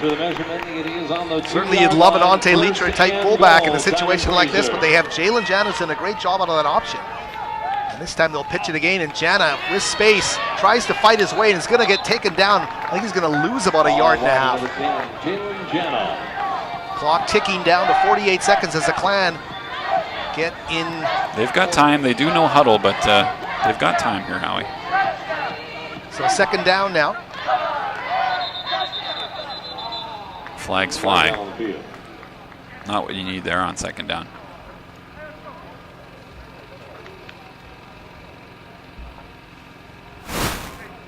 We keep saying it, a young team. False start. Offense.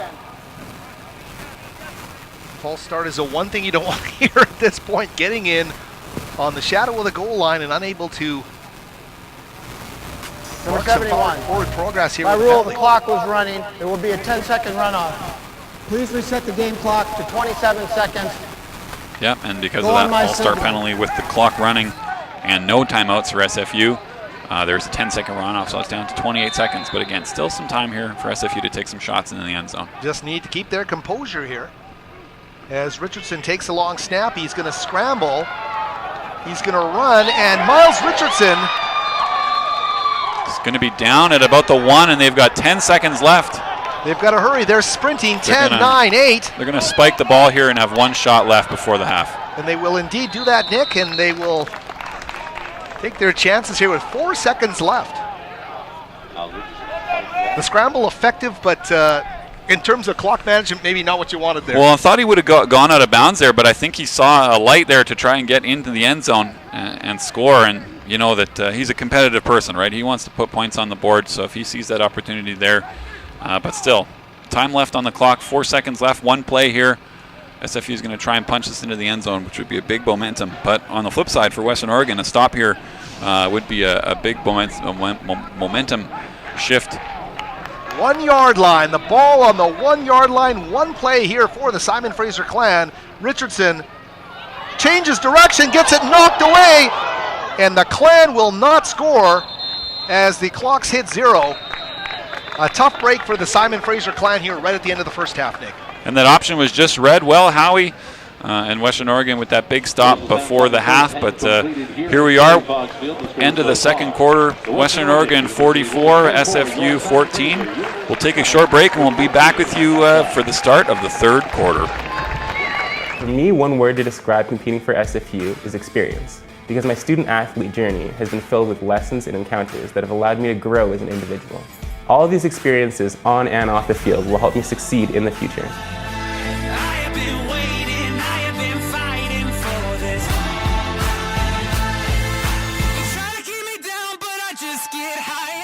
I am Justin Buren, and I am proud to be on Canada's NCAA football team. If I lose, I'll respond with respect. If I win, I'll back it up with humility. If I fail, I'll rise up with honor.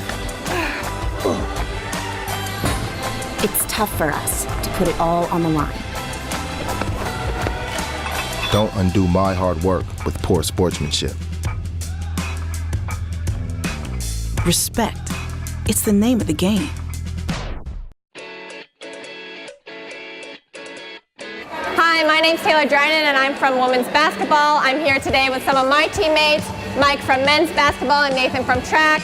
We're here to welcome the incoming freshmen on orientation day.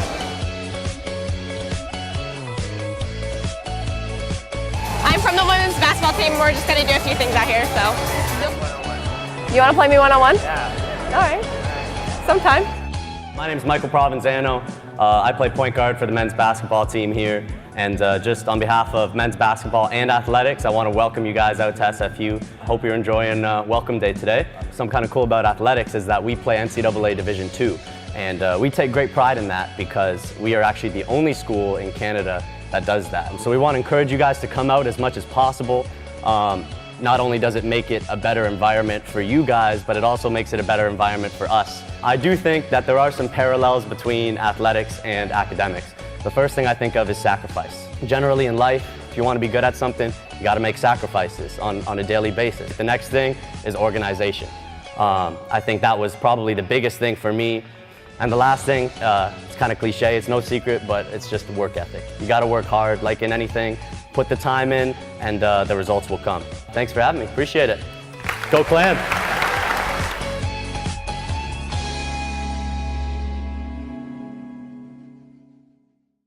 When I first came to SFU, I thought I knew exactly what I wanted. When I got into my second semester, I suddenly wasn't so sure what I wanted to do anymore. So I started to explore a little bit. Archaeology, communications, history, even kinesiology. And then I decided to go on exchange to France for a year. I was an orientation leader for a year, became a community advisor in residence, helped start a choir, I even took a rowing course. After SFU, I have lots of possibilities of what I could do, but whatever I do, I know I'll be ready for it. Hi, I'm Ben Meinecker. And I'm Nathaniel Durkin. And we're with the men's football team. Today we're going to be taking the women's soccer team and testing their football skills. Let's see how they do.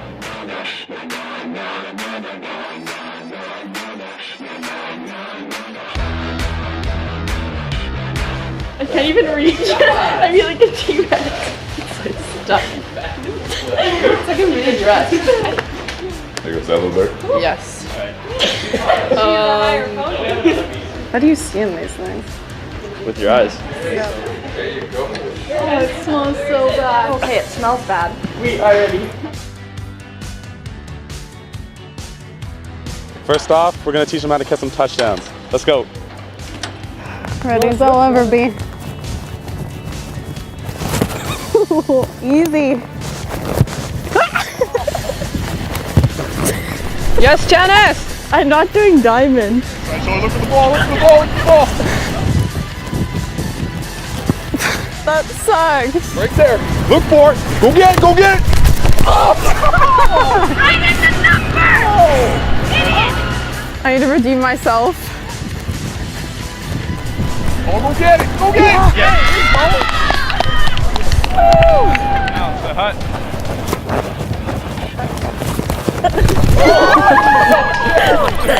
That is a great catch.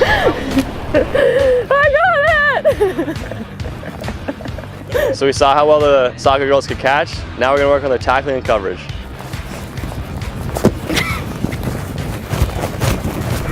There you go. Ready, Kate? I'll think you're my sister. Yeah, on your I'm not ready. I literally bumped him.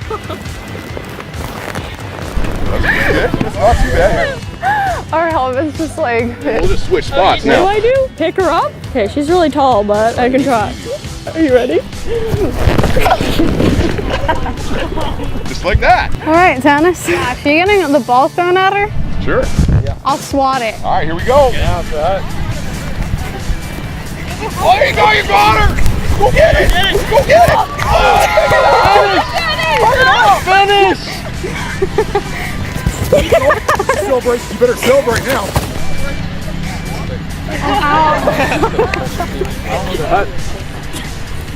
See it? Go, Fred, spin her hip. There it is. Spin her hip. Close. Yes, There you go. That was impressive. Nice, Tannis! Oh, we're gonna banjo them. Double team. The hut. Nice. Play vertical. Steal it. Break the... Oh, fumble! That's pretty good right there. Oh God. We're defense. I don't understand any of their lingo. There you go. The hut. Don't let her off.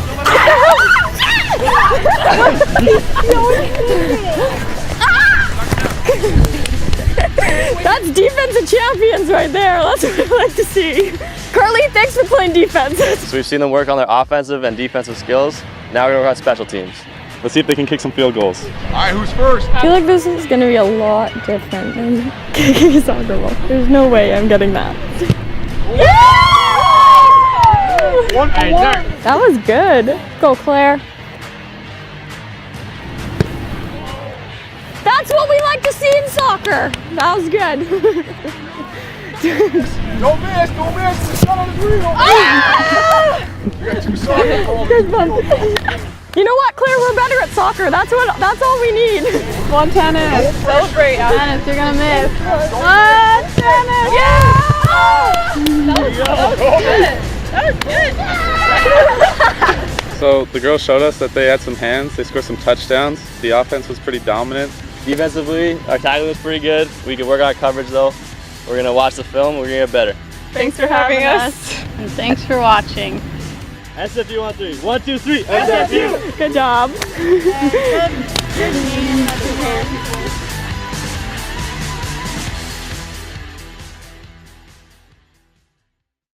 For me, one word to describe competing for SFU is pride, because every year my teammates and I push each other to do more than the year before. The amount of dedication and energy we have invested has propelled us to become a rising force in the NCAA.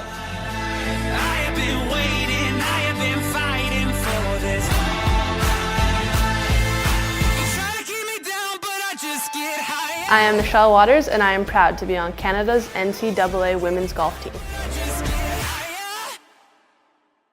From court to court and lane to lane, under the lights, or under the sun. No one delivers Division II sports like NCAA.com.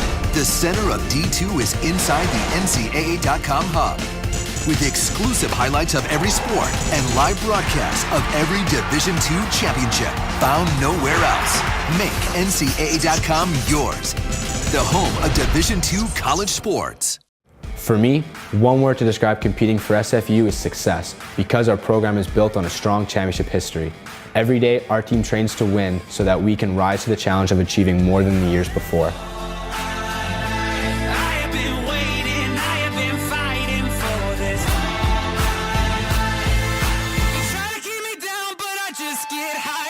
I am Adam Jones, and I am proud to be on Canada's NCAA men's soccer team.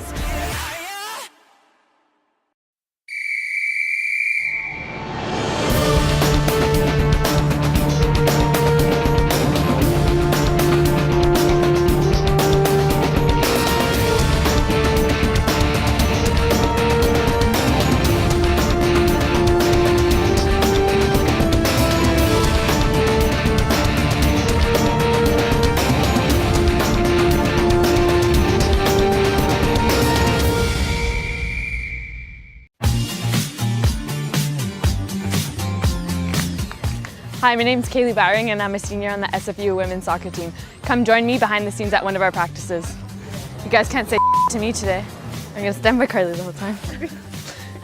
Carly makes you look good. I'm following you so we can hear what you say. No, please.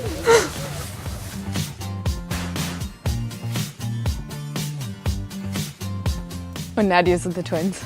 That sucks. Yeah. Yeah. Oh, shoot. Oh my god. Oh yeah, watch the mic. Jenna, can I freaking tie your shoelaces? Like, Thank you. yeah, I tie Jenna's shoelaces all the time. She can't tie them. Just mom things. Oh, shoot. We have an important job, actually. We're passing. Yeah, Carmen.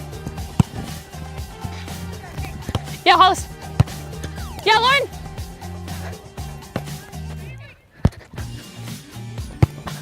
Good job.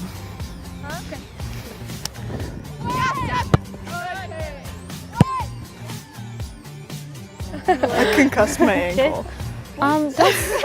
I concussed my ankle. Like, what does that mean? I thought that was super funny though.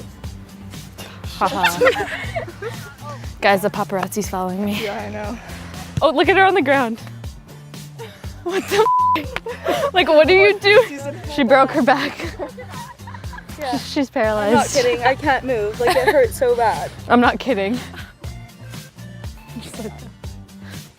We'll come get you tomorrow.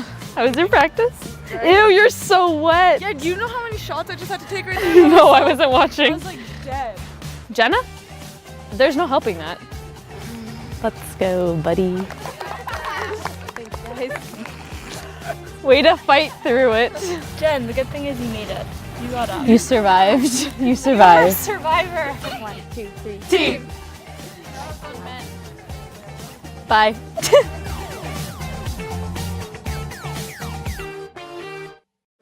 To me, one word to describe competing for SFU is inspiring, because every day I get to train alongside some of the best athletes from different teams.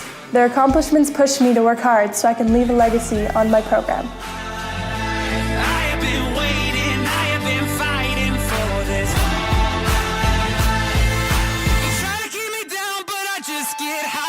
I'm Christine Howlett, and I'm proud to be on Canada's NCAA volleyball team.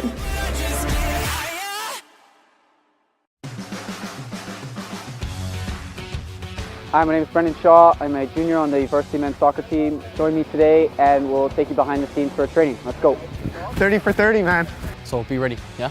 1, 2. Yeah, good. Hold on. Ah, the chest, there it is. Oh, pull my hammy. How do I look, Marshall? Hey, hey. Hey. And long. Oh. Yep. Go with it. Good. 1, 2 with the dummy. Next week's episode of Keeping Up with Brendan Shaw.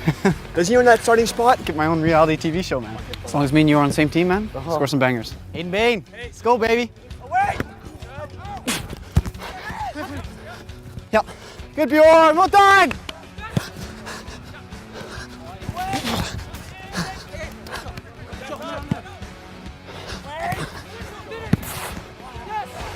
Did we win that? No, we won. Should have won that. Yep.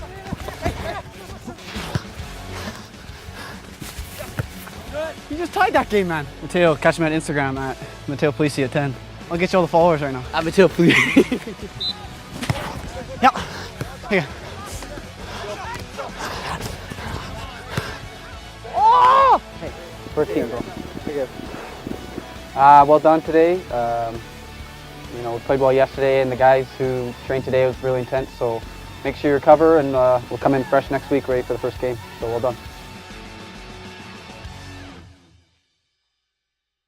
For me, one word to describe competing for SFU is family, because when you become a part of the women's soccer team, you're gaining more than just a group of teammates. These girls become your family, people that you're willing to put everything on the line for.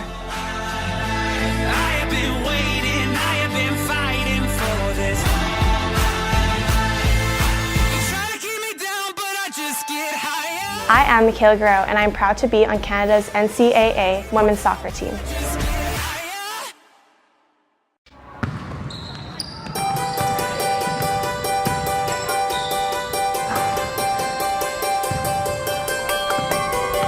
When I arrived at SFU, I was ready to pursue my dream to become a physiotherapist, which all started back in high school with my passion for athletics. But then I took a health sciences course and discovered that at SFU you have choices, incredible choices. It opened my eyes to a world of possibilities in global health. Possibilities for my future I had never considered, but I really struggled with letting go of my first goal. And that's when I found out how much support you get here. Incredible support, so you can really explore all those choices, think them through, and choose the path that's right for you. Faculty and staff paved the way for me and helped me navigate my new path, and I've never looked back. At SFU, you're part of a real community. The faculty and staff know who you are, what your interests are, and they really go out of their way for you. Research projects, conferences, international studies, co-op positions, student leadership. At SFU, you get the best education you could possibly hope for and the most support you could possibly ask for. And now that I've graduated, I'm packing my bags for Oxford to start my master's degree. Here's my plan. I see a need for better bridges between ideas and action in global healthcare. And if I can help build those bridges, that would be a really fantastic thing to do. I'm ready, and if you put your mind to it, you'll be ready too.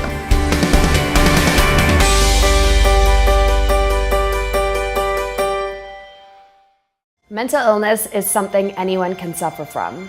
It isn't a choice or a weakness, and you can't just snap out of it. But with support, we can make each other better. Check in and care for your friends, teammates, or colleagues, and be a good listener for them. Ask them how they are doing, and if you can do anything to help. It begins the crucial first step of decreasing the stigma so that we can open up a conversation. Educate yourself about mental health and help break down the myths and stereotypes. Together, we can shape the dialogue about mental health within our community.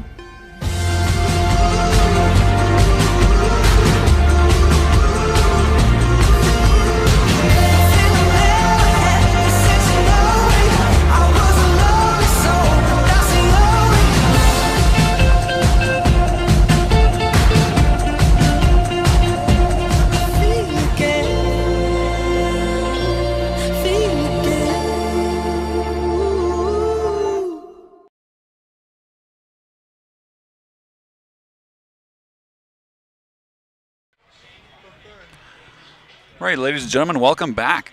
Simon Fraser football here up on Terry Fox Field at beautiful Burnaby campus here in Burnaby, BC. Coming into the third quarter, Simon Fraser trails Western Oregon Wolves 44-14.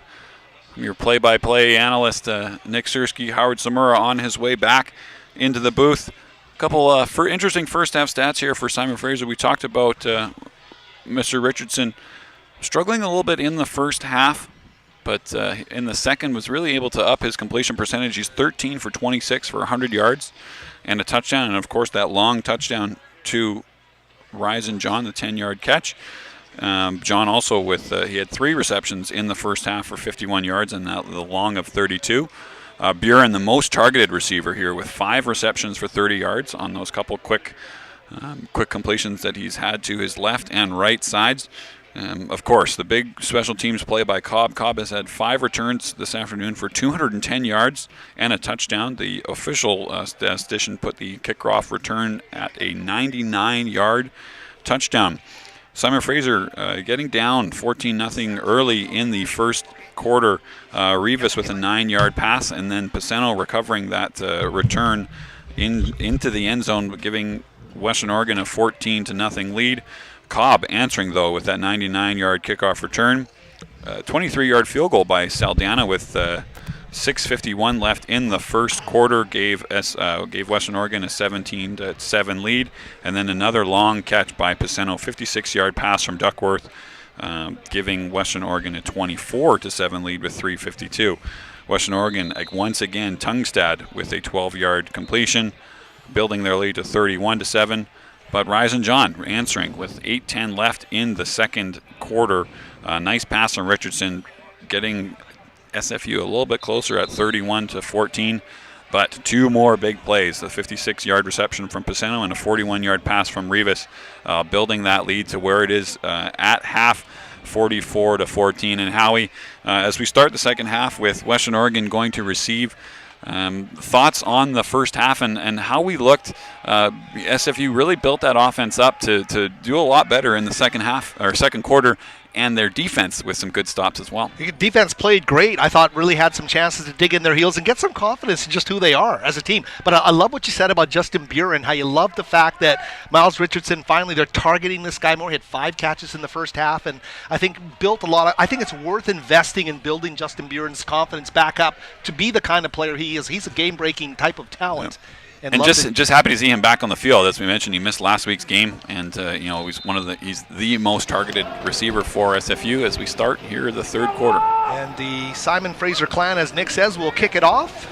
Welcome back to the second half coverage here of GNAC football on Clan TV. As Hegarty kicks it off, Western Oregon dangerous on specials, and here they come again over their own 40-yard line with Paceno, who was very, very dangerous in that opening half of play and again great field position. Should let our football fans know a high school score highlighted today. Number 2 ranked New Westminster 28-13 over number 4 ranked Seacom. So the New Westminster Hayaks having maybe their best season ever as a varsity football program, undefeated in Western Conference play of the AAA. So Simon Fraser here, the defense back on the field, and we'll see if they can carry on some of the momentum they had in that opening half of play. The Wolves with Poyadu in the backfield. He will take the handoff and break through the initial wave of tackles. Poyadu down to the 20-yard line. He's still on his feet. Nick gets taken out at about the 17-yard line. Boy, and that's a big play to start the second half. Howie, we noticed a couple of them early on in the game through the air. But that's Poyadu breaking some tackles out to the left side, and just tough break there for Simon Fraser Townsend, able to wrap him up inside the 15-yard line. But it's a Western Oregon team that's averaging under 100 yards rushing per game as a team, but they get a huge chunk there with Poyadu, and right on the doorstep now inside the red zone.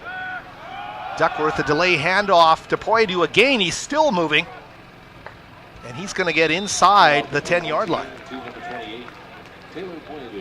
So we've seen Sweet, Poyadu, Paceno. They've got a variation of guys in the backfield. They can really change it up. Doing it by committee and just keeping those guys fresh, and that's often what you'll see now, I mean, in the pros and in the college game. Just a running back by committee approach where just to keep those guys fresh and keep them hungry as they move the ball down inside the 5-yard line here, maybe just at about the 5-yard.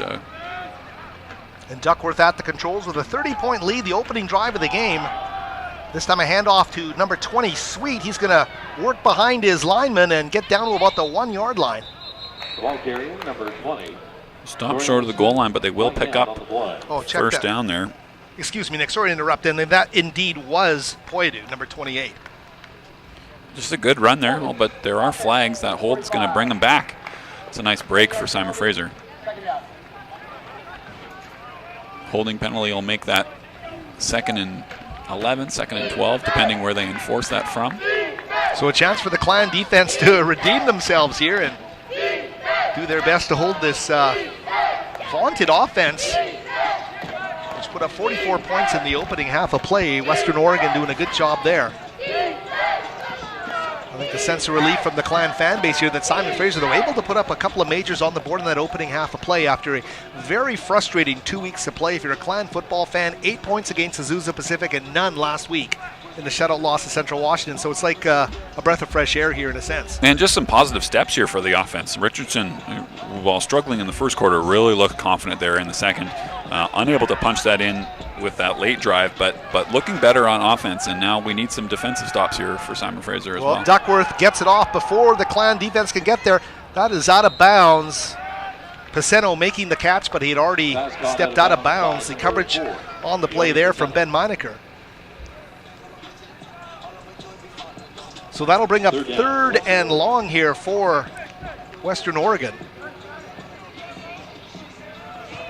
And they've been there before, and they've been able to score. So let's see if SFU can clamp down here on 3rd down. Check their 3rd down conversions.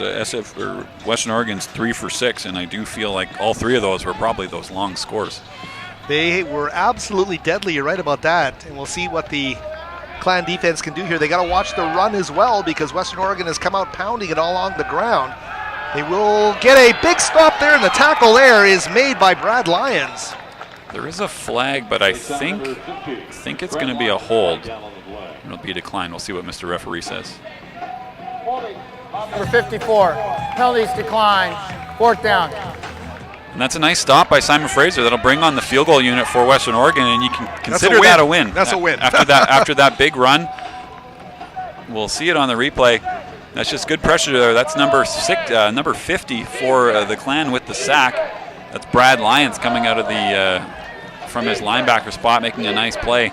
And we'll see about a 35-yard field goal here, testing the range of the Western Oregon kicker.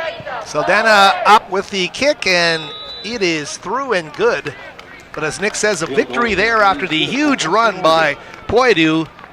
And Simon Fraser defending on the edge of their goal line, but a couple of penalties in a row by Western Oregon forced them to settle for a field goal. Nice couple breaks finally going SFU's way, getting that stop, and now we'll see what the offense can do. I think, Howie, they had 2 great drives in the second quarter, the one that did go for the touchdown and then the one late that they were stopped on the goal line. But you know what? They're going for it. They're taking chances, and they're putting some plays together, using their exciting offensive weapons, and Richardson looks poised back there. Richardson has definitely turned it around from some hesitant play in the opening quarter, shall we put it. He was off on a lot of those throws, unable to connect with his receivers, but once he has been back to being more of his usual self, Myles Richardson doing a very solid job of finding his receivers. We'll see what happens here on the return. So Simon Fraser, we're just being told, the women's soccer team losing today 3-0, and that was Nick in Concordia in Portland. So the Cavaliers with a win over the Clan. Kickoff is going to go to Cobb right on his goal line. At the 10, dancing through traffic, getting up to about the 18-yard line is Gavin Cobb. Well, you just see the difference in special teams too. Western Oregon kicker able to pin that ball down, in the corner outside the numbers. Cobb can only get a return out to about the 19-yard line, whereas Haggerty, unfortunately, not with that strong of a leg as a freshman, something he'll work on, but Western Oregon consistently starting drives from 40-plus in their own zone. So that makes a big difference. It's a huge difference. You're right about that here. Simon Fraser, see if they can bring some consistency to an offensive drive here, their first of the second half. As Richardson rears back, sees nothing open and tucks it. He's got some room. He's got room to get that first down, and he's going to get it. Myles Richardson, his best scramble of the day, out near about the 29-yard line. We talked, that's what Richardson can do. Had a couple carries early in the first half, and we'll see that on the replay. Richardson just took a look to his left, but didn't like what he saw. Was able to break contain there and get a 12-yard gain for that first down. And yeah, we talked about it. Richardson doesn't love running the ball, but can do it if he needs to, and was able to on that play and pick up a first down. Well, as Nick has said, he's had to scramble for his life in so many situations. Give him a veteran offensive line. He's a completely different quarterback. Of course, a transfer from Eastern Washington. Richardson, this time the pitch to Jana. Jalen with some space is going to get upended. A great open field tackle there is made by Western Oregon's Joey Roos, the defensive back, number 18. But again, that option yielding some positive yards. I'm not sure if that's Jana down on the field. Indeed it is, number 10. He got cut pretty low there, Howie. Looks like he didn't quite see that defender coming. Hopefully he's all right. He's one of these explosive players here for Simon Fraser. But just a nice little pitch inside. Take a look at the tackle pass at the end of this play, and well, you make the call, Nick. And Jana, or Richardson, just reading that defensive end, tucks it inside there to Jana. And yeah, just kind of clips him on the left knee there. We'll see. Didn't look like his feet were planted, so could just be a Charlie horse or something like that. Obviously, worst case scenario would be a knee, but it looks like he is up. Maybe he'll just take a couple plays off and come back in. So good news there. Yeah, it looks like he's got a bit of a spring in the step doing as a he little comes jog, off, so sure. it looks like he should be back in the game. But we should see Nathan Kiemi, another exciting young talent here for Simon Fraser in the backfield.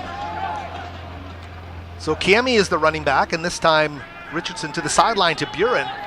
Great play call there is going to get him a first down and more out to the 45-yard line of the Wolves, and Justin Buren did a lot of that himself after the catch. Well, and that's what I think they've been waiting for to break, is one of those, Buren had 5 catches in the first half, but a lot of them were just a couple 3 or 4 yards, not able to bust one like he did there.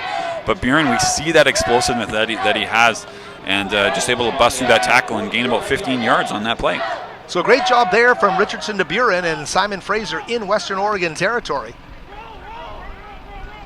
Quick pass to the sidelines to Cobb. A spin move's going to get him about 2 more yards down to the Western Oregon 40, so a gain of about 5 yards there on the pass to Gavin Cobb. And it's good. You're seeing this offense. The head coach Kelly Bates calls that kind of offense that he's not going to make Richardson just stand back and do a 5-drop pass, or 5-step drop. You'll see him move the pocket. He knows his offensive line can't protect Richardson for too long. So moving that pocket, getting him rolling, and especially rolling to his left where he feels more comfortable throwing as a left-handed quarterback, gets Cobb in the flat and picks up 6 yards. Great point there, Nick, at the 39-yard line on second and about 4 yards to go here for the Simon Fraser clan. I mean, some early movement there. Not sure who's going to get called there. Potentially. I think it's going to be on Western Oregon. We'll see what Mr. Referee says. Offside. Defense. Number 94. 5-yard penalty. So Blaine Results Burnett, in the a first defensive down. lineman, the sophomore to Eugene, Oregon, and Churchill High School getting called for the penalty there. And that'll give SFU another first down here on this drive. So put some good plays back to back, and always nice when you're helped by your opponent as well. Now on the 34-yard line. Burnett is listed as their starting tackle on the depth chart, so good job there by the Clan to get the first down. Richardson and the Clan offense need to smell some blood here and do what they can. A fake to Kiemi and a roll out, finding Horizon John, who drops the football, and it's scooped up by the Western Oregon Wolves. They're coming down the field, and Kiemi's trying to make the tackle down at about his own 40-yard line. And legit, that was a fumble, I think, knocked right out of the hands of Horizon John. And I'm sure we'll have a replay there. Take a look at it here on the replay. But yeah, nice catch there by John, and yeah, definitely makes a football move, and it's just knocked out by the Western Oregon defender and picked up there. All you can do is tip your hat to Western Oregon in a situation like that. Great job, and a great job to scoop it up and get down the field. That's just another young play there by Horizon John. Just unfortunate. He's got to know better than to, he's got to cover that ball up when he senses contact and go down and keep that ball in his own team possession here. But Western Oregon will take over. His coaches will tell him about ball security, Nick. There's no question, but I still like what I see in the kid. Here is Duckworth, wide open, has a man, and they will score. No, I think he's taken out of bounds at about the 1-yard line. But another big play, that was 13. That's Blaze Manabe, a sophomore wide receiver out of Honolulu, Hawaii. Take a look on the Clan TV replay. Wide open. And just another busted coverage down the field. We had Meinecker on the underneath. I didn't quite see their defensive coverage what it was there, but there wasn't much as he was wide open, and Duckworth able to fly that ball in there pretty easily, and completion down to the 3-yard line. Meinecker and Jaron Bailey were in the neighborhood, Nick. You're right about that, and the chance here now for Western Oregon to add to this big lead.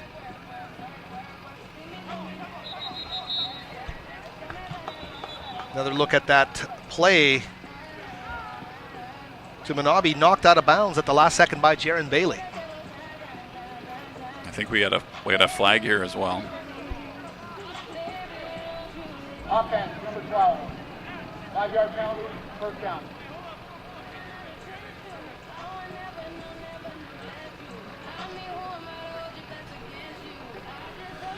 So on a volleyball update we're getting for the women's volleyball team up in Fairbanks, a 2-0 lead for Simon Fraser. So on the verge of splitting that weekend set, and that would be well-deserved. They went 5 sets with Fairbanks and lost, so Gina Schmidt's group doing a good job today. Yeah, lost to Anchorage on Thursday, and Yes, Fairbanks today. But always nice to go to Alaska and try and get a win. So if they could pull one out there, part of that kind of middle pack in the GNAC, and hoping to make the conference tournament later on in the season. First and goal here at the 9, and they look for a man and are going to score the touchdown, I believe. Down at the 1. Down at the 1, okay. The pass there to Kenny Portera, a senior out of San Jose, California. Ball up to the 1-yard line. Second and goal, Western Oregon. So Western Oregon coming close on a couple of occasions here, getting taken out at the 1-yard line. With a 47-14 lead here, Western Oregon already came out on their opening drive of the game and scored.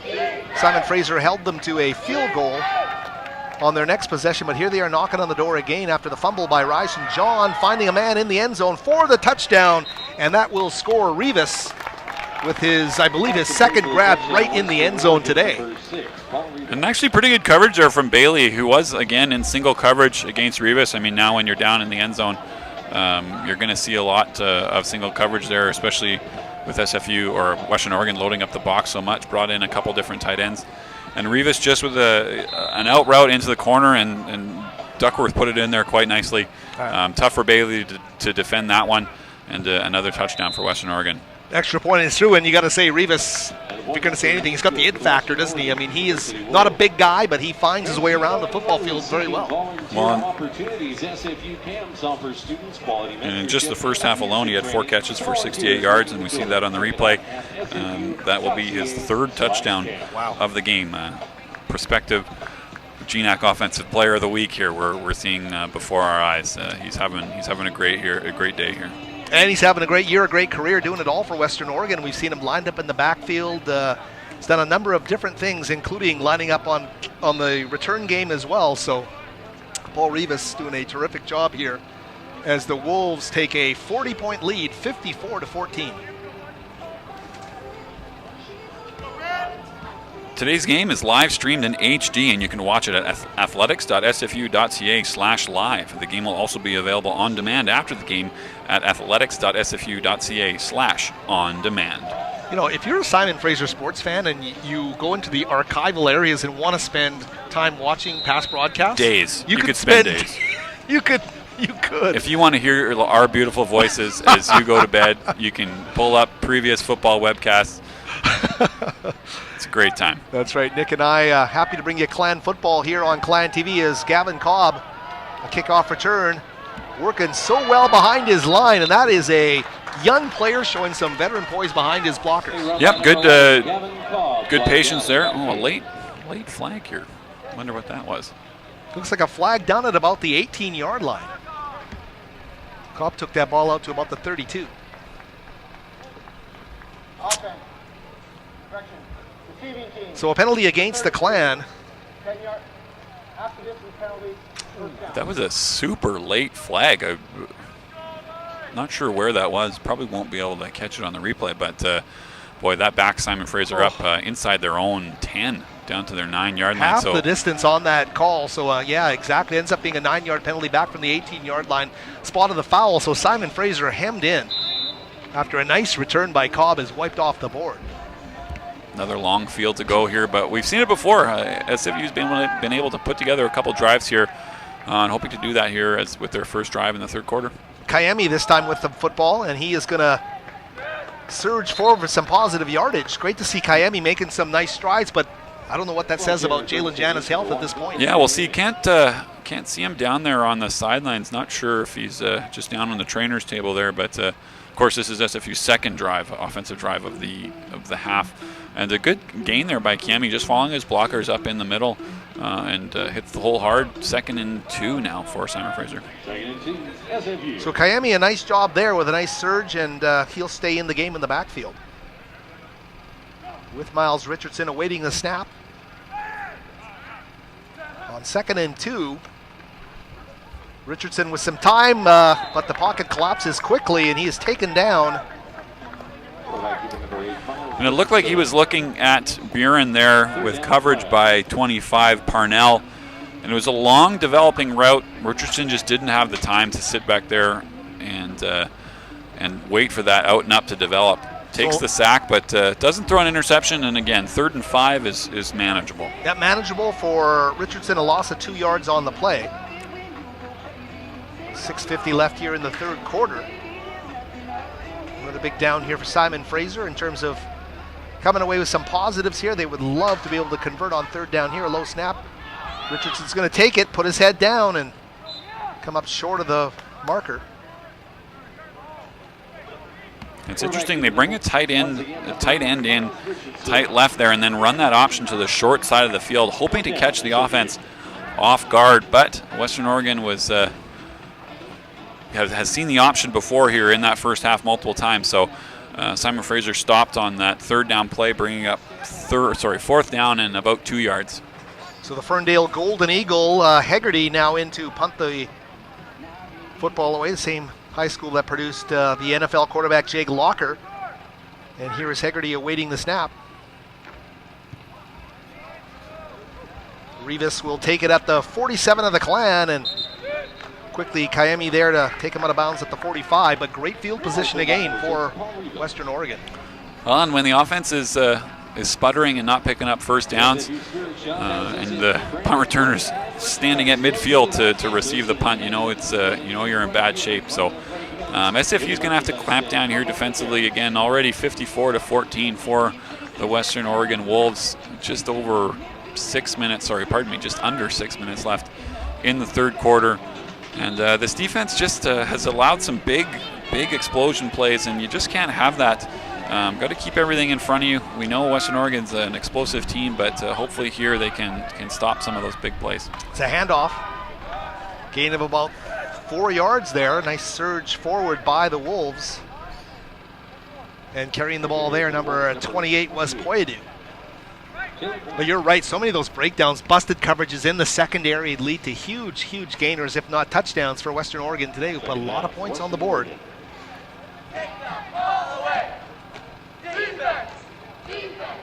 This point total, 4 points shy of the most they put up this season, and that came in their only victory on September 16th, a 58-21 win at Western New Mexico. Check that.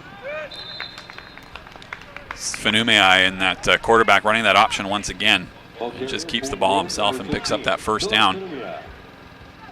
But yeah, like we mentioned earlier, Western Oregon's not going to feel bad for Simon Fraser, right? They're gonna keep playing and keep their foot on the gas. Even if they're going to start putting their backups in here in the second half, those backups want more playing time too. So they're playing for jobs, playing for snaps, and they want to see themselves succeed as well. And you look at the rest of this conference too, in the muscle they flex at Azusa Pacific, Central Washington, and Humboldt State. I mean, those are all quality opponents. 3 teams that have been ranked at one point or another this year. So, SFU's in a tough conference, and boy, are they ever! We heard Farhan talk about it a couple weeks ago. That this is some good football that Simon Fraser's playing, but they're playing against some teams that are competing at a high level, and unfortunately at this point, SFU's pretty young and pretty inexperienced. So hoping they can build on the small victories that they can gain today. Some points that they've been putting on the board and some nice defensive plays by guys like Bailey. So you hope that Simon Fraser can get some stops here in the third quarter here and into the second half. But looks like about 3rd and 4 here for the Wolves. Well, they've got Torrey Sweet in there now, the sophomore from Rancho Cucamonga, and they've actually faked to him. This time a quarterback keeper is going to get him down inside the 10-yard line. And that's Fanume, and we saw that last year down at Swangard. He was able to run quite a bit as well. That's what he can do. He's their option quarterback. Coming into the game, has only thrown 6 for 9, but has had a couple more carries and able to with the second unit, march them down the field. Well, they're certainly a ground-based group right now, as you say, with Fanume in at the pivot position. This time he fakes. Nice block there from Sweet.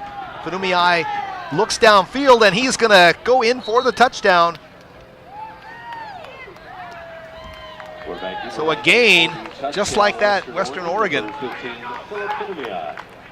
Able to parlay that field position into another touchdown. And we'll see it on the replay here, Howie. Fanume is not a small guy, 6'3", 235 pounds. Puts his head down against Meinecker at the goal line. He's outmatched. Meinecker only weighing in at 190. Fanume able to run him over into the end zone and put 6 more points up on the board for the Wolves. You're right about that. He laid Meinecker back down to the turf here on Fox Field, and pretty effective display of their running abilities. Simon Fraser, tough break for them. I mean, you know what? They get a nice return out past the 30-yard line to Cobb. The penalty's there. They go backwards. They kick it away. They give a big play, and boom, there's another touchdown on the board. Exactly, and 61-14 here with just over 3 minutes left. We'll take a short break. For me, one word to describe competing for SFU is experience, because my student-athlete journey has been filled with lessons and encounters that have allowed me to grow as an individual. All of these experiences on and off the field will help me succeed in the future.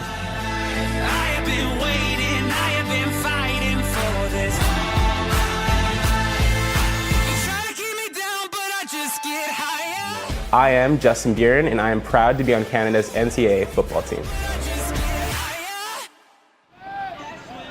And welcome back. Terry Fox Field, Howard Samura, Nick Sersky, GNAC football here on Clan TV. The Simon Fraser Clan set to receive. A trailing 61-14 here, 3:17 left in the third quarter of play. Look at that beauty shot there. The sun's just peeking through the clouds. How a beautiful afternoon here up on Burnaby Mountain, about 15 degrees Celsius. Nice day here to catch some football. I'm glad the athletic director, Teresa Hansen, wanted Simon Fraser football back on campus. And Cobb with the football now as he brings it up. He's over the 30-yard line to about the 40, so a great return, and I don't see a flag, Nick. No, another quality return, and this has been SFU's most potent offense here. Today, Western Oregon just struggling with a bit of their kick cover teams. SFU able to get a good starting position here at about the 41-yard line they're going to give them. So SFU starting in Western Oregon starting position here. Let's see what they can do. Just over 3 minutes left in the third quarter, and Richardson back under center. Up to take advantage of it, though. Kayemi with him in the backfield. And Richardson takes a snap. This time a pitch to Kayemi to the sideline, and maybe a gain of about 1 yard. So Kayemi could never really get a lot of momentum there. So a short gain. For those of you just joining us, Jalen Janet left earlier in the... Oh, it's a loss. I'm sorry. Earlier in the third quarter. We still haven't seen him yet. He was able to run off the field. We do see him jogging on the bench back there, but for now it's going to be Kiami's game. Completion this time for a gain to Gavin Cobb. So a gain of probably about 4 yards maybe.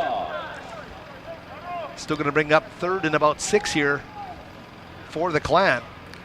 But better than third and 11. So it certainly is. Good to keep moving forward. And Richardson again stepping into those throws. He's made some good tosses here. Was a little bit had the yips a bit earlier in the first quarter, but has come around and made some nice completions here in the second and third quarters. So Ethan Baselt now into the game at one of the receiver spots. Richardson looks the other way. It's picked off. He overthrew Buren, and it's picked off by number 3, Paceno, or make that Curtis Anderson. It's a little too much air under that one, Nick, and you could just see that interception happen. And we'll see the replay there as we do see a clan member down, but I think Richardson thought Buren was going to go a little bit deeper in that route, and it didn't look like Buren thought he was getting the ball, whether that be an option route for Buren. Just a little bit of a miscommunication, missed the key, and Richardson tosses that up there, and that's going to be his first interception of the game. But you know, at least we're taking shots down the field, and you know, Buren's a good receiver that you never know when you put it up there. He can always come down with it. And I'll take back what I said about too much air. You're right. Well placed, I think. Yeah, just a little bit of miscommunication on where Buren was supposed to be on that play. We're trying to get a grip on who the Simon Fraser player is who's down. We just see the replay there again, Howie. Yeah, just seemed like a bit of a miscommunication, and able to pick it off and bring that back to just over midfield.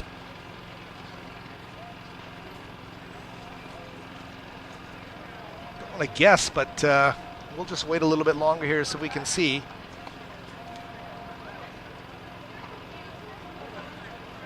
Definitely one of the linemen. Yeah, it's never a good thing when your offensive linemen are trying to make tackles. You know, you're in. 78 is Paul Ursu, an offensive lineman, a freshman out of St. Joseph's Catholic in Hamilton. Boy, big guy, 6'4", 340. And he's part of that young offensive line that hopefully can mesh as they kind of grow together and mature. You know, SFU's lost some good offensive linemen over the past few years. You know, Brad Erdos, Matthias Gosen, Couture last year as well. So they've had some good guys that have come out of this program, and you know, a former CFL offensive line and head coach Kelly Bates. You know, he's going to churn out good guys. How many CFL draft picks did they have? They had a ton of them last year. Exactly. So he's just. You know, these young guys are going to take time, but I think with a head coach like Kelly Bates, you know, you're going to get some, you know, in a couple of years, have some quality offensive linemen here for Simon Fraser. So they will go to suite number 20 with the handoff, and he's going to get taken out of bounds at about the 34-yard line. Nice chunk there. Looks like a first down is going to move the sticks for Western Oregon. They are on the march again.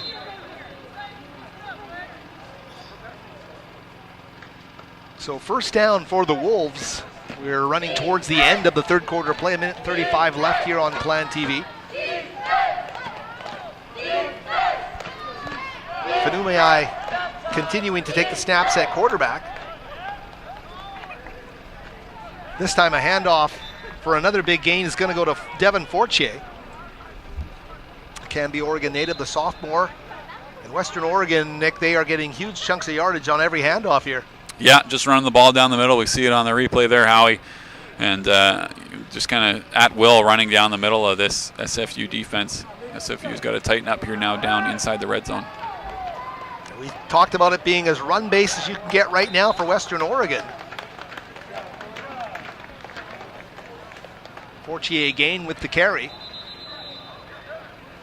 Our injured Simon Fraser player is Brad Lyons, and certainly they can't afford to lose him. He's been one of the stalwarts. Terry Fox secondary. We see head coach Kelly Bates come down on the field, and we've got just 52 seconds left here in the third quarter. Western Oregon 61, SFU 14. We'll take a short break and be right back with you.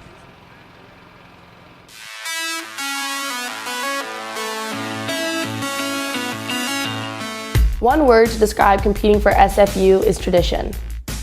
My word is success. Determination. Experience. Inspiring. One word to describe competing for SFU is excellence. It is family. Passion. My word is pride. Opportunity. My word is patriotic.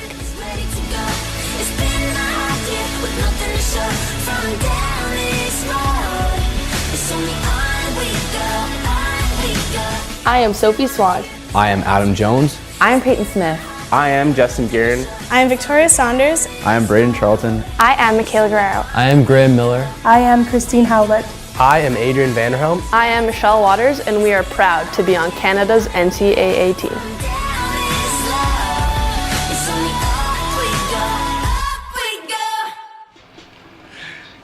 Not what we wanted to see there, Nick, as we come back on Clan TV. Brad Lyons helped off the field. Not able to put any pressure on that leg, so that's not a good sign. Hopefully he's okay. And here come the Wolves again, and they will score the touchdown, although we do see a flag right on the goal line. Looks like that'll be a hold there on Western Oregon. That'll probably bring the touchdown back. So Taylor Poidu's had a great day today rushing the football. Likely holding, score the touchdown offense, there. number 88. 10 yards, spot of the foul. Second down.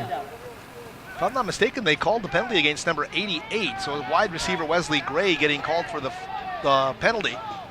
So they'll assess that penalty at the goal line where it happened. It'll bring it back to about the Simon Fraser 10. Be just short. Oh, pardon me. It will. Take a look at the replay here, and 88.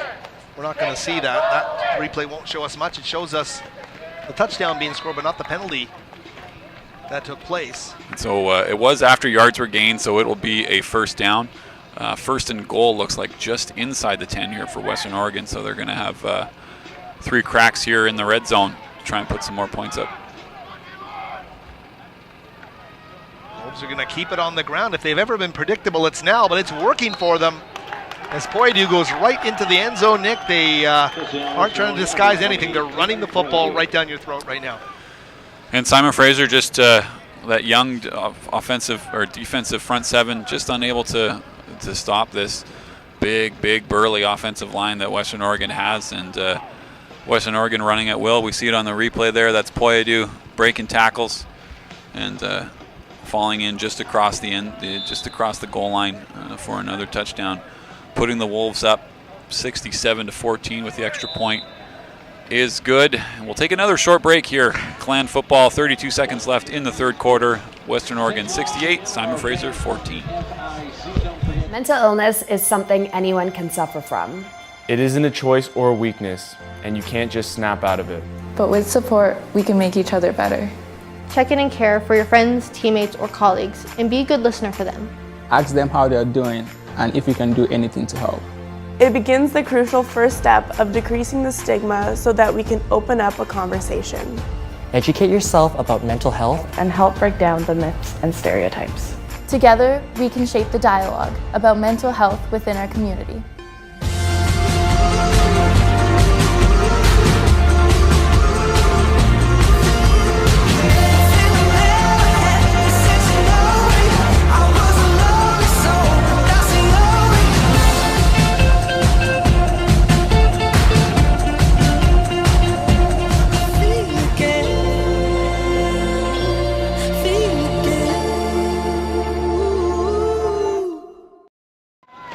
And the Western Oregon Wolves set to kick off with 32 seconds left here in the third quarter. Howard Simura, Nick Sersky, Clan TV.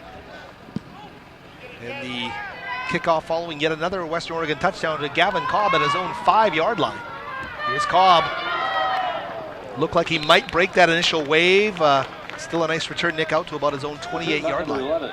Yeah, we've seen Cobb a lot today. Obviously, not helping it. Simon Fraser's allowed a couple touchdowns on the evening, but he's an exciting guy. And for such a small guy, he's not afraid to go up the middle and run routes. On offense, run routes crossing over the middle, but also on the kick return. You got to be pretty fearless. There's a lot of big guys that want to come down there and take your head off. So good for him. He did limp off the field there, but I think he'll be okay. But here we see the Clan offense again in the spread formation with the bunch up to the front. Or up to the top. Fake the handoff. Richardson being pursued in the backfield. He just puts it up and throws it wisely out of bounds. Boy, he felt the pressure immediately. Yeah, and he tried to turn back, and there was another guy there. So good on him to get rid of that ball. Buren was in the area. I thought that could have been intentional grounding, but the refs, I think, were a bit generous with how far Buren was away from that ball, but indicated by the scoreline. You might see a couple more breaks go Simon Fraser's way. So second down for Simon Fraser. Good on Richardson to get rid of that ball and not to have a big negative play. Well, the second quarter, Simon Fraser sure built up a lot of positive karma. We're seeing a lot of that evaporating here in the third quarter of play as Western Oregon has turned it on. Their biggest lead of the game, a handoff is going to go to Kayemi, and he's just trying to bull his way forward. Doesn't get any further than the 29-yard line, a gain of about 3 yards on the play.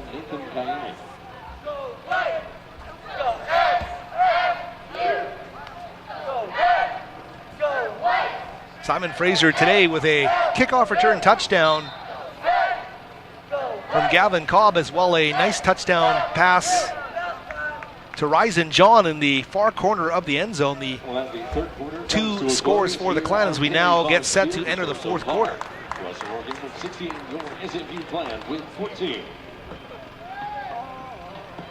We'll take a short break here on Clan TV. Be back with the fourth quarter right after this.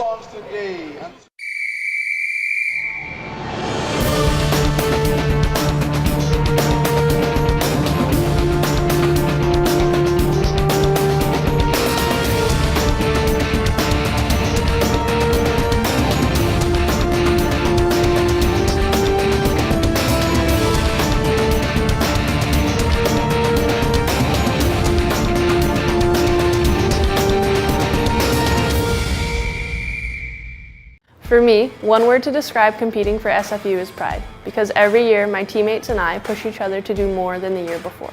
The amount of dedication and energy we have invested has propelled us to become a rising force in the NCAA.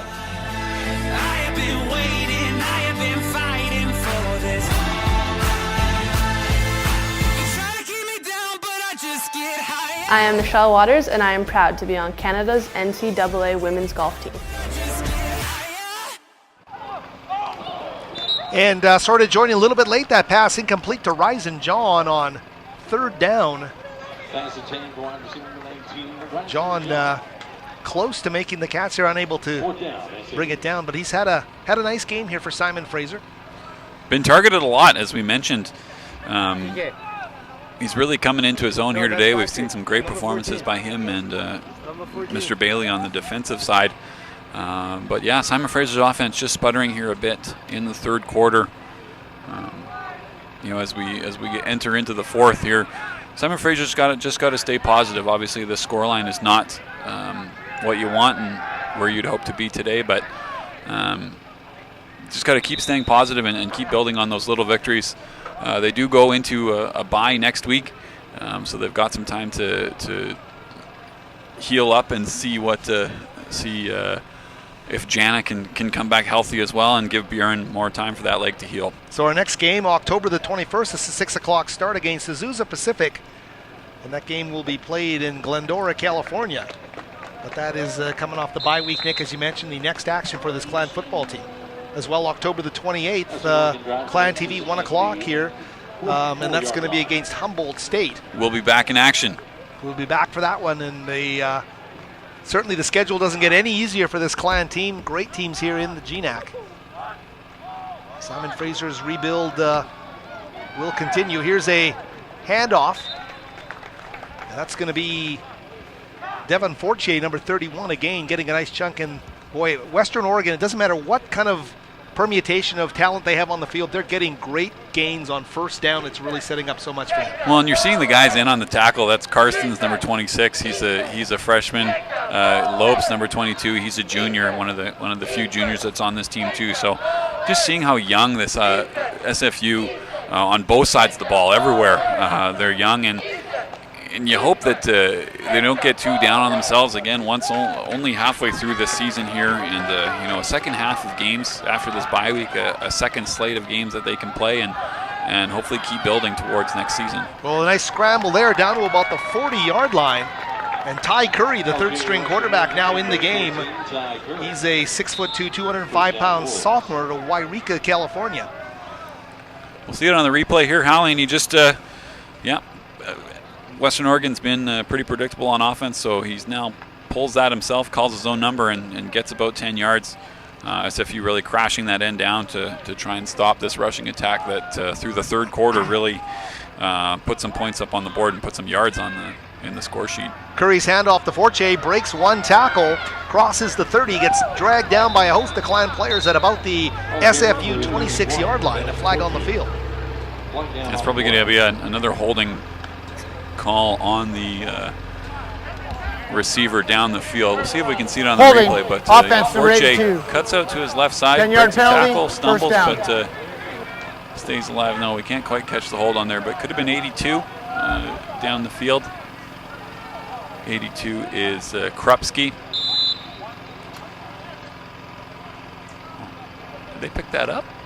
Oh no, that's right. They enforced it from the spot, so it is still first down, but now 1st and 9 for the Wolves inside the Clan 40. Well, Western Oregon is doing nothing but run the football here as the fourth quarter is underway now, 2 minutes into the fourth quarter. Curry this time the handoff again to Fortier. And he's met immediately by Mackey on that defensive line and driven back. You know, and good on Western Oregon. They've, you know, this game is well in hand for them. They've had some big plays. They've put some offense up on the board. I fully expect to see a healthy dose of run plays up the middle, and that's just the kind of respect that you see here in the GNAC. You know, one of the smaller conferences.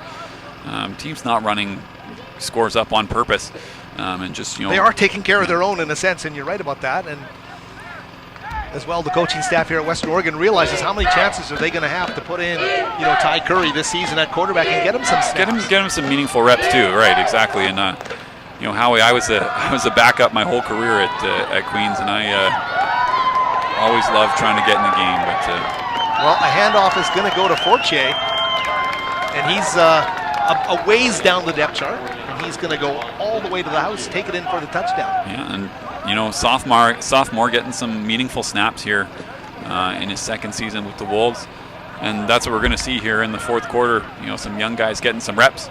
We'll see it on the replay.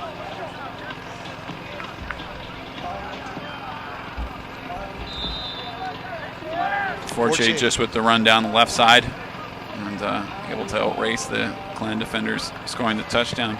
And the extra point through and good. And while the Clan football team is struggling here, the volleyball team, we're being told, has won in straight sets against the Nooks and Fairbanks today. So Simon Fraser getting a split on that Alaska trip. You mentioned that trip, not an easy one, right? I mean, you are kind of out of your element. You've got the time change, you've got a long flight. You know, there's lots of variables there, but good to see Gina Schmidt's well-coached team play well up there, and I think returning home next week. So good. So it's a 3-game homestand they are going to be embarking on here, and a chance to really get things going in the GNAC. I have enjoyed watching this new edition of the Clan women's volleyball team, and especially Kirsten Pinkney to me is just, she brings so much energy and drive to that team. I enjoy watching her play amongst many on that Clan team that's trying to reinvent its image this year after some heavy graduation tolls, but a good win today. And I think she was a bit nicked up. I don't think she played the other day, but the wrap she had around her leg in the one game I saw, I was wondering how she was even getting on the floor. But they're a real competitor for that Clan volleyball team. And so SFU back, SFU volleyball in action this Thursday, October 12th at 7 p.m. against Seattle Pacific in the West Gym, and as well October 14th for St. Martin's. And then Tuesday night edition, special nights are Red Night. The Red Zone 19 Plus craft tasting and t-shirt giveaway is Tuesday, October 17th at 7 p.m. That's going to be a nice one. That's Western Washington, their big rivals. Here's a nice return by the Clan out past the 30-yard line. It's Questad again. It's a good return up to about the 34-yard line. And here for Simon Fraser, you know, there's going to be backups in on both sides of the field. See the replay there. Questad, you know, finds a nice hole and is able to put the Clan in some positive field position. And just for Simon Fraser, you just want to keep firing, you know, firing the ball down the field, trying to get some first downs, get some momentum for this offense. Obviously, things did not go your way today, but an offensive touchdown to Rise and John earlier in the game. We'll see if we can get another one here on this drive. This time they fake the handoff to Kayemi, firing to Buren across the middle of the field, and Buren, a nice job there to pick up some yardage. Just shy of the midfield stripe. So Buren getting to the sweet spot here for the pass from Richardson, as you see on our Clan TV replay. Yeah, just found a hole in that zone and sat down, and Richardson was able to plop that ball in there. We've seen some of the good and some of the bad of Richardson this afternoon, but that was definitely a great pass by him, slung it in there for a first down. So 1st and 10 here for the Clan. Fake the handoff to Kayemi. Ooh, pass was a little bit high. Buren almost got that one, tried to pull it down. He'd love another chance at that one. And just a bit too tall for Buren. He's a tall kid, but maybe that leg injury impacting his ability to jump. But you'll see the replay here. Richardson able to step into the throw, but just a little high for Buren. Buren unable to come down with that one, but he's had a great night. I believe 6-7 catches for Buren, and good to see him back healthy on the field. For sure, in double figures in terms of the targets for Buren out of Centennial Secondary School. Oh, botched a handoff in the backfield. I think the Clan did get it back. Or did they? No, they did not. Western Oregon will come up with a football. And one thing on top of another, Nick, Casey Gates, the defensive lineman, the senior out of Redmond, Oregon, with the football. Yeah, and we'll see it on the replay here. Just an exchange issue between Cami and Richardson. Maybe Cami not getting all the work that at practice, so maybe not quite used to the option pull that Richardson's going to do. But you know, Simon Fraser struggling here a bit on offense as we tick down just over 11 minutes left in the fourth quarter. The Wolves are going to take over inside Clan territory, and I expect to see a healthy dose of number 28, Poyadu, in the backfield and some runs up the middle here. Well, indeed, Poyadu with the handoff. Oh no, they kept it. I'm sorry, fooled me. And Curry getting tackled there. Didn't fool 16, Anthony Crescenzo, again, another freshman playing here on defense. So, you know, we keep saying the names, and then you look down the stat line, and they're all freshmen, right? So, well, he was just playing at Notre Dame High School last year. It's amazing how quickly the opportunity comes for these players. That's what Farhan Lalji was saying to me. He coaches at New Westminster Secondary School. He's not used to seeing his guys or any high school coaches going to a college program, and as a pure freshman, boom, you're thrown right into the play right away. But that's it's one of the perks of such a young coming to a young Clan team, is you know that you've got an opportunity to play right away and play meaningful minutes. So good to see the freshmen out there with impact. And again, that's 26, Karstens, another freshman. Oh, and certainly you have to sell your program that way too. You have a chance to come in here and make a difference and play right away. And if that opportunity is not available at many other programs, it certainly is here at Simon Fraser. And you saw that especially with a guy like Gavin Cobb as a freshman last season, able to jump right in there and be a difference maker.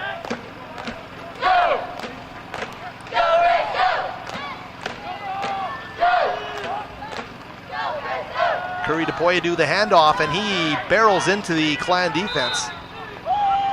He brings a load, and this depth at running back certainly showing for Western Oregon.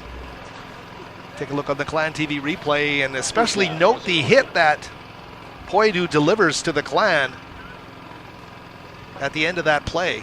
75-14 our score, and we're getting to about 9.5 minutes remaining to play. You know, just even looking down the Western Oregon numerical roster, they've got more seniors in their first 6 guys than Simon Fraser does on their whole roster on SFU, with only 9 juniors as well. So a really young team, but hoping to get some good game day experience here, and some great plays here by freshmen, sophomores across the board. Well, you know what? We can say this to our American viewers who might not know much about Simon Fraser football. I believe this is, what, the 51st year of Clan football or something close to that.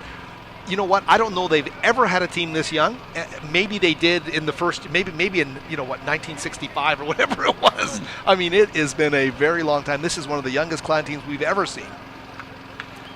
Yeah, and just a recruiting turnover, and you know, they've brought in some good young guys, some good guys at the skill position that have come in, but it's their guts guys, that offensive and defensive lines, that they're going to need to really bulk up and get stronger, get bigger, get faster. But I think that that'll reap rewards, you know, in years 2 and 3 of this little rebuild here.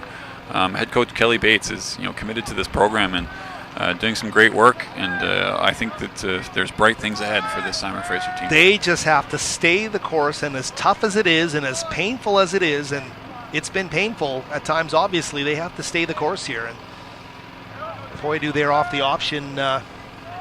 Gains a couple of yards, but 3rd and long here for Western Oregon.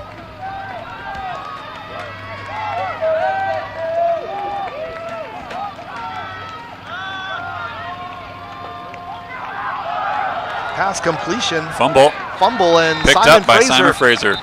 indeed has the football. We're trying to get the Clan player. It was Luca Bellini, St. Thomas More product, the redshirt freshman linebacker, coming up with that fumble. So good job for Luca Bellini. We'll see it on the replay there. Good tackle by 13. That's Bailey again making another play. Jaron Bailey, and then picked up by Bellini. Or sorry. Yeah, Bellini with Bellini, the recovery. yeah, it was Bellini. So good job there for the St. Thomas More Knight product. And Howie in their sixth game this season. That's only Simon Fraser's second forced turnover. So you see this young team just doesn't have quite the playmakers on offense or defense, but some good young talent here. Good to see Jalen Jana back into the game. Number 10 takes a pass out of the backfield and gets a first down. Take a look at the Clan TV replay at Jalen Jana, and we've always talked about what he can do in space, and they will get him the ball. Well, and he can catch the ball. Just because there's an RB under the position eligibility doesn't mean he can't catch. And they try and get him the ball in different ways, as they know the offensive line can't quite create that push in the traditional running sense. So it's those extended running plays, those flips, those screens, those inside counters and things like that, where you'll get Jana out in a little bit more space so he can show off his speed.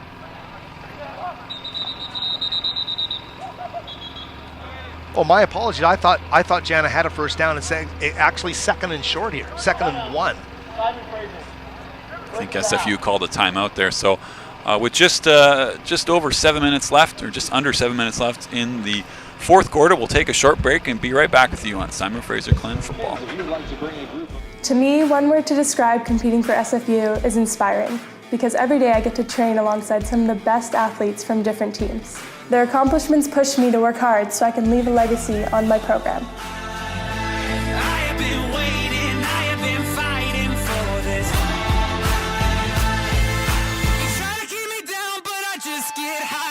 I'm Christine Howlett, and I'm proud to be on Canada's NCAA volleyball team.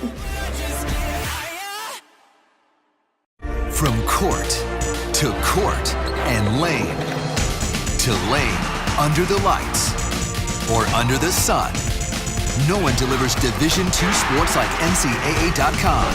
The center of D2 is inside the NCAA.com hub, with exclusive highlights of every sport and live broadcasts of every Division II championship found nowhere else.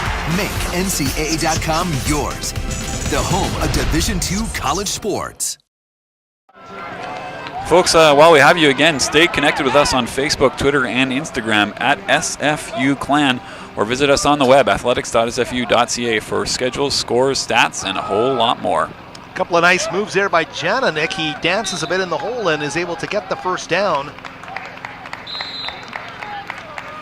And again, for a lot of more content on the local high school and college athletics, visit varsityletters.ca with my boy here, Howard Samura, most trusted source for high school and university sports in BC. Visit the website today for news, in-depth interviews, and a whole lot more.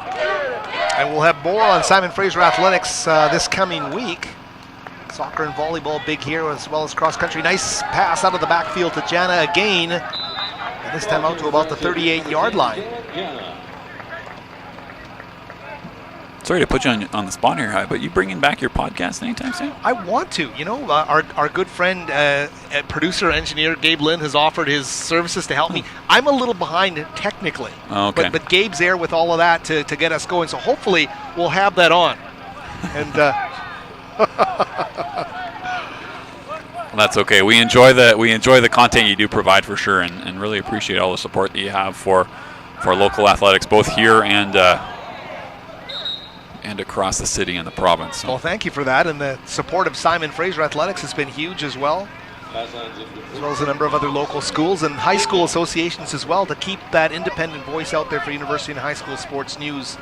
I think it's important to have provincial coverage as well, to look at the whole provincial scene for university and high school sports. It really, I think, gives the athletes, the coaches, and the programs what they deserve, and so it's fun to be a part of it. And the great part, Nick, the athletes, they're so welcoming to the whole process. That makes it really fun.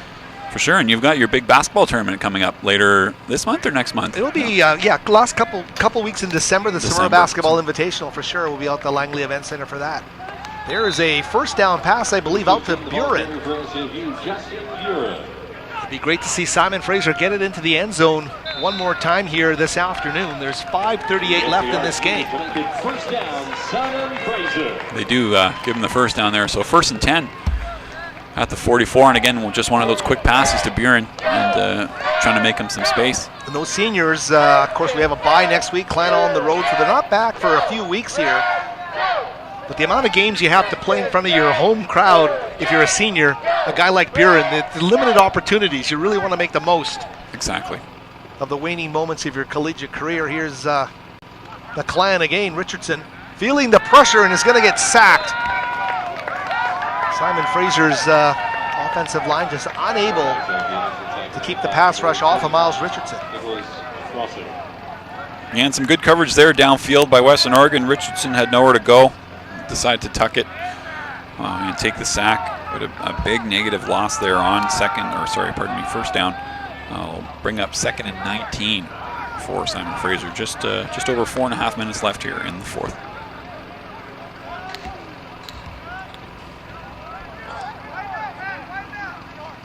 Clan have two of the biggest receivers you're ever going to see to the near side of the field in Ryzen John and Dallas Dixon, 6'3" and 6'7". They will go to John. It's picked off. Western Oregon steps in front of that pass. And that's Trebell Larry. He will take it into the end zone for the touchdown. The pick six. He jumped right in front of Ryzen John. He read the coverage. He read that well and took it right to the end zone. And Kiemi as well down on the close sideline. Looks like he's going to be okay. We're going to see the read here, and John just coming over the middle, but Larry just hops in front, and even though the scoreline is what it is, if you're a defensive player and you get that ball, you want to score 100% of the time, no matter what the score is. So Western Oregon doing it in all phases of the game. The defense put 6 points up on the board. The pick six doesn't grow on trees. You're right about that. You take them when they're there, and he's going to be talking about that for the rest of his career. By the time he's my age, it's going to be a 100-yard interception. Well, you could tell just by the body language of Ryzen John had no idea that the DB was going to step in front with that kind of authority. And you can see it here as we again look at the replay. Ryzen John thought he's like this. That ball was right there for me. But Larry stepped right in front of it.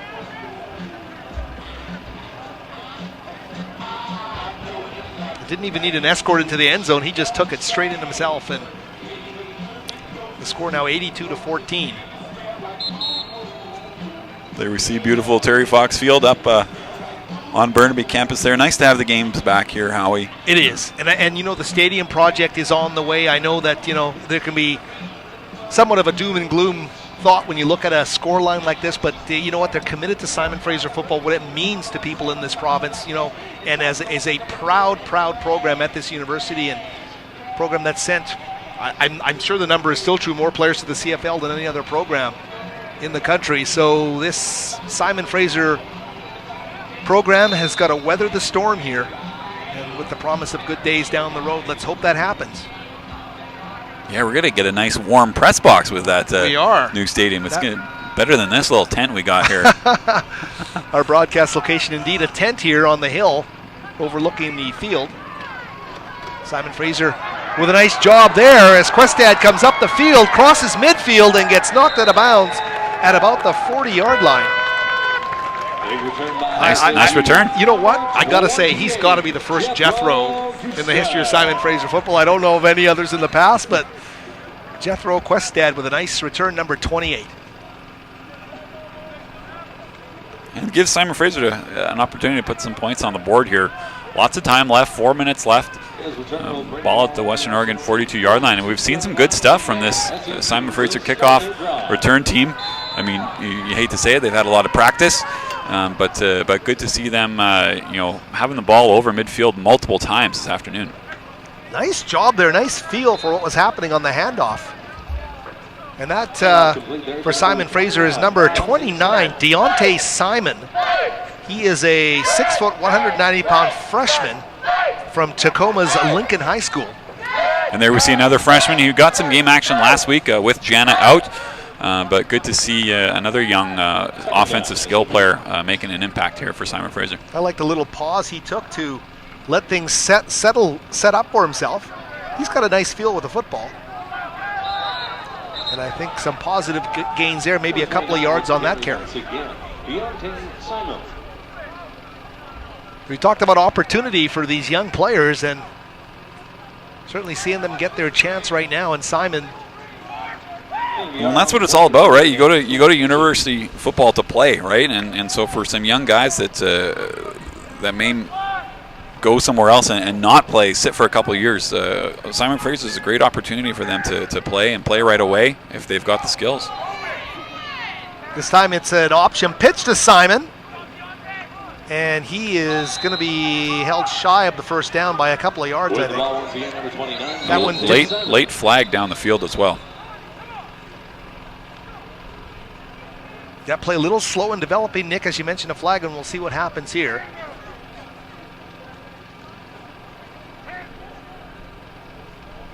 "17 on Western Oregon says it's not me, so it's probably him. Donovan Ito.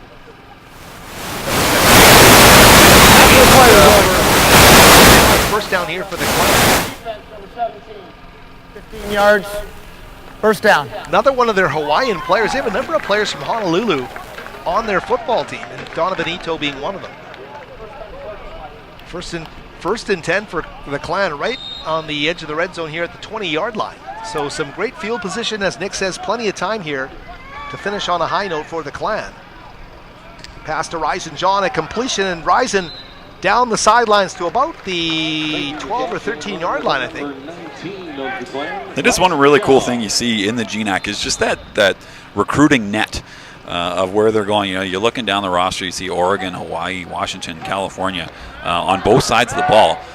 Really cool to see where these and the stories that are created from where they come from, and that's what VarsityLetters.ca is all about. Is those fantastic stories that we see from students across both these lovely Canada and United States countries we've got. I will maintain it, Nick. Every kid's got a story. Here is the pass from Richardson. Ryzen John for the touchdown! Ryzen John with his second touchdown of the game. And that's, you know, when you're 6'7" and you're in the red zone, just toss it up. How you're a Detroit Lions fan, you used to have Calvin Johnson, who just, you know, toss the ball up to him in the end zone and only good things can happen. Ryzen John just so much bigger than everybody on the field. And we'll see it on the replay here. Richardson steps back, knows he's got John in the slot, looks to his right, tosses it up there, double coverage. John doesn't care. That's a touchdown and another touchdown for Ryzen in the game today. Well, you know what? If Calvin Johnson was Megatron, what is Ryzen? I'll leave that one to you, maybe on our next broadcast. Burnaby Mountain-tron, Ryzertron, I don't know what he is, but he's... We'll cook something up. We'll cook something up, and he's scoring some touchdowns here, the Vancouver College product. Interesting, because I was in Kelly Bates' office 2 days before the Azusa Pacific game, and Kelly turns to me at one point and says, "Hey, I just found out Ryzen is able to play against Azusa Pacific." He had not been playing, was not eligible until that point, comes on, and look what's happened here over the course of 2 weeks. Real kind of nice introduction to being a steady go-to guy in a GNAC He's been offense. integral in this offense this afternoon. I mean, I argue he's probably had about 10 targets on offense, and, you know, 5 or 6 catches with 2 touchdowns. So, you know, a big day, big coming out party for this guy. And yeah, we'll see some more upcoming games as well. Simon Fraser, again, is on bye next week, but will return to action down in Glenora, California on October 21st. Game time is 6 p.m. And then they'll return home the week after that against the Humboldt State Jacks, October 28th, 1 p.m. Saturday up here at Terry Fox Field in Burnaby, BC. But as well, you can catch us out if you're listening right now. You know where to find us, Clan TV. On YouTube or athletics.sfu.ca/live. Nimble Nick, nice job there to let us know what is happening with the Simon Fraser Clan football team over the next 3 weeks. As Nick mentions, a bye week, so the Clan will have time to lick their wounds here. 1:58 remaining. And the Wolves on the kick return are going to get up to about the 27-yard line. Well, we're seeing a flag being thrown. I'm not sure what happened. Some stuff happening after the play, perhaps. We're down to 1:51 remaining. We'll take a look at the replay and see if we can't pick out what happened after Hegarty's kickoff. Good distance on the Hegarty kickoff. Got him down to about the 5-yard line. See if the camera stayed on it. No, we're not going to see what happened. After the play, personal foul. Receiving team, 53. Half the distance, first down. So Brian Sarbeck, the linebacker out of George Fox in Oregon, getting whistled for the penalty there. It's going to march the Wolves back to about their own 14-yard line. Western Oregon will probably just come out here in the victory formation and take a couple knees. But Howie, you know, as we've seen throughout the season so far, positives and negatives, obviously, on both sides of the ball. But Simon Fraser's offense at times looked really good today, and really happy to see the progress that they've made.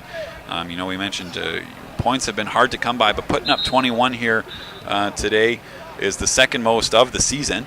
Against Arizona Christian, they put up 24, I believe. That is indeed right. 28, actually. Oh, 28, and in the loss. And so it's good to see them, you know, get into the red zone, put some drives together. You know, as we mentioned, the defense hasn't forced too many turnovers, so not too many short fields. But the special teams game, kickoff return has done really well, and Cobb has, you know, he's just doing what he does, and has had some great returns. On defense, you know, you see 82 points up on the board, and it's unfortunate that you know that it gets to be that high. But we saw some great plays. Jaron Bailey, Ben Meinecker, a couple sacks, where, you know, at times SFU's looked really good. And so, you know, hoping as the leaves change and we go into the second half of the season, that SFU can continue to build on the positives that they've had in this game, and just, you know, continue to build moving forward and staying positive. And that's a great way to look at it. Of course, there's always going to be those that are going to look at it half empty as opposed to half full. It's how you look at this, the rebuild that's happening here with Simon Fraser, and how they're trying to recover from a number of coaching changes that came at inopportune moments, let's say, within the recruiting cycle over the last 4 or 5 seasons, and it's been left to Kelly Bates to try and get this thing back on track. The game is going to be ending in 22 seconds here. The players exchanging their pleasantries here on the field today at Terry Fox Field. But as you say, some positive signs for the Simon Fraser team to take into, I think, a well-deserved break here, to kind of decompress and look at how things have gone and try and come out with more confidence next time around. That's going to do it here from Terry Fox Field. For Nick Sersky, for Gabe Lynn, for everybody here on the Clan TV crew, thanks for joining us today, and we'll be back with you in a few weeks' time. Thanks, and we'll be talking to you soon.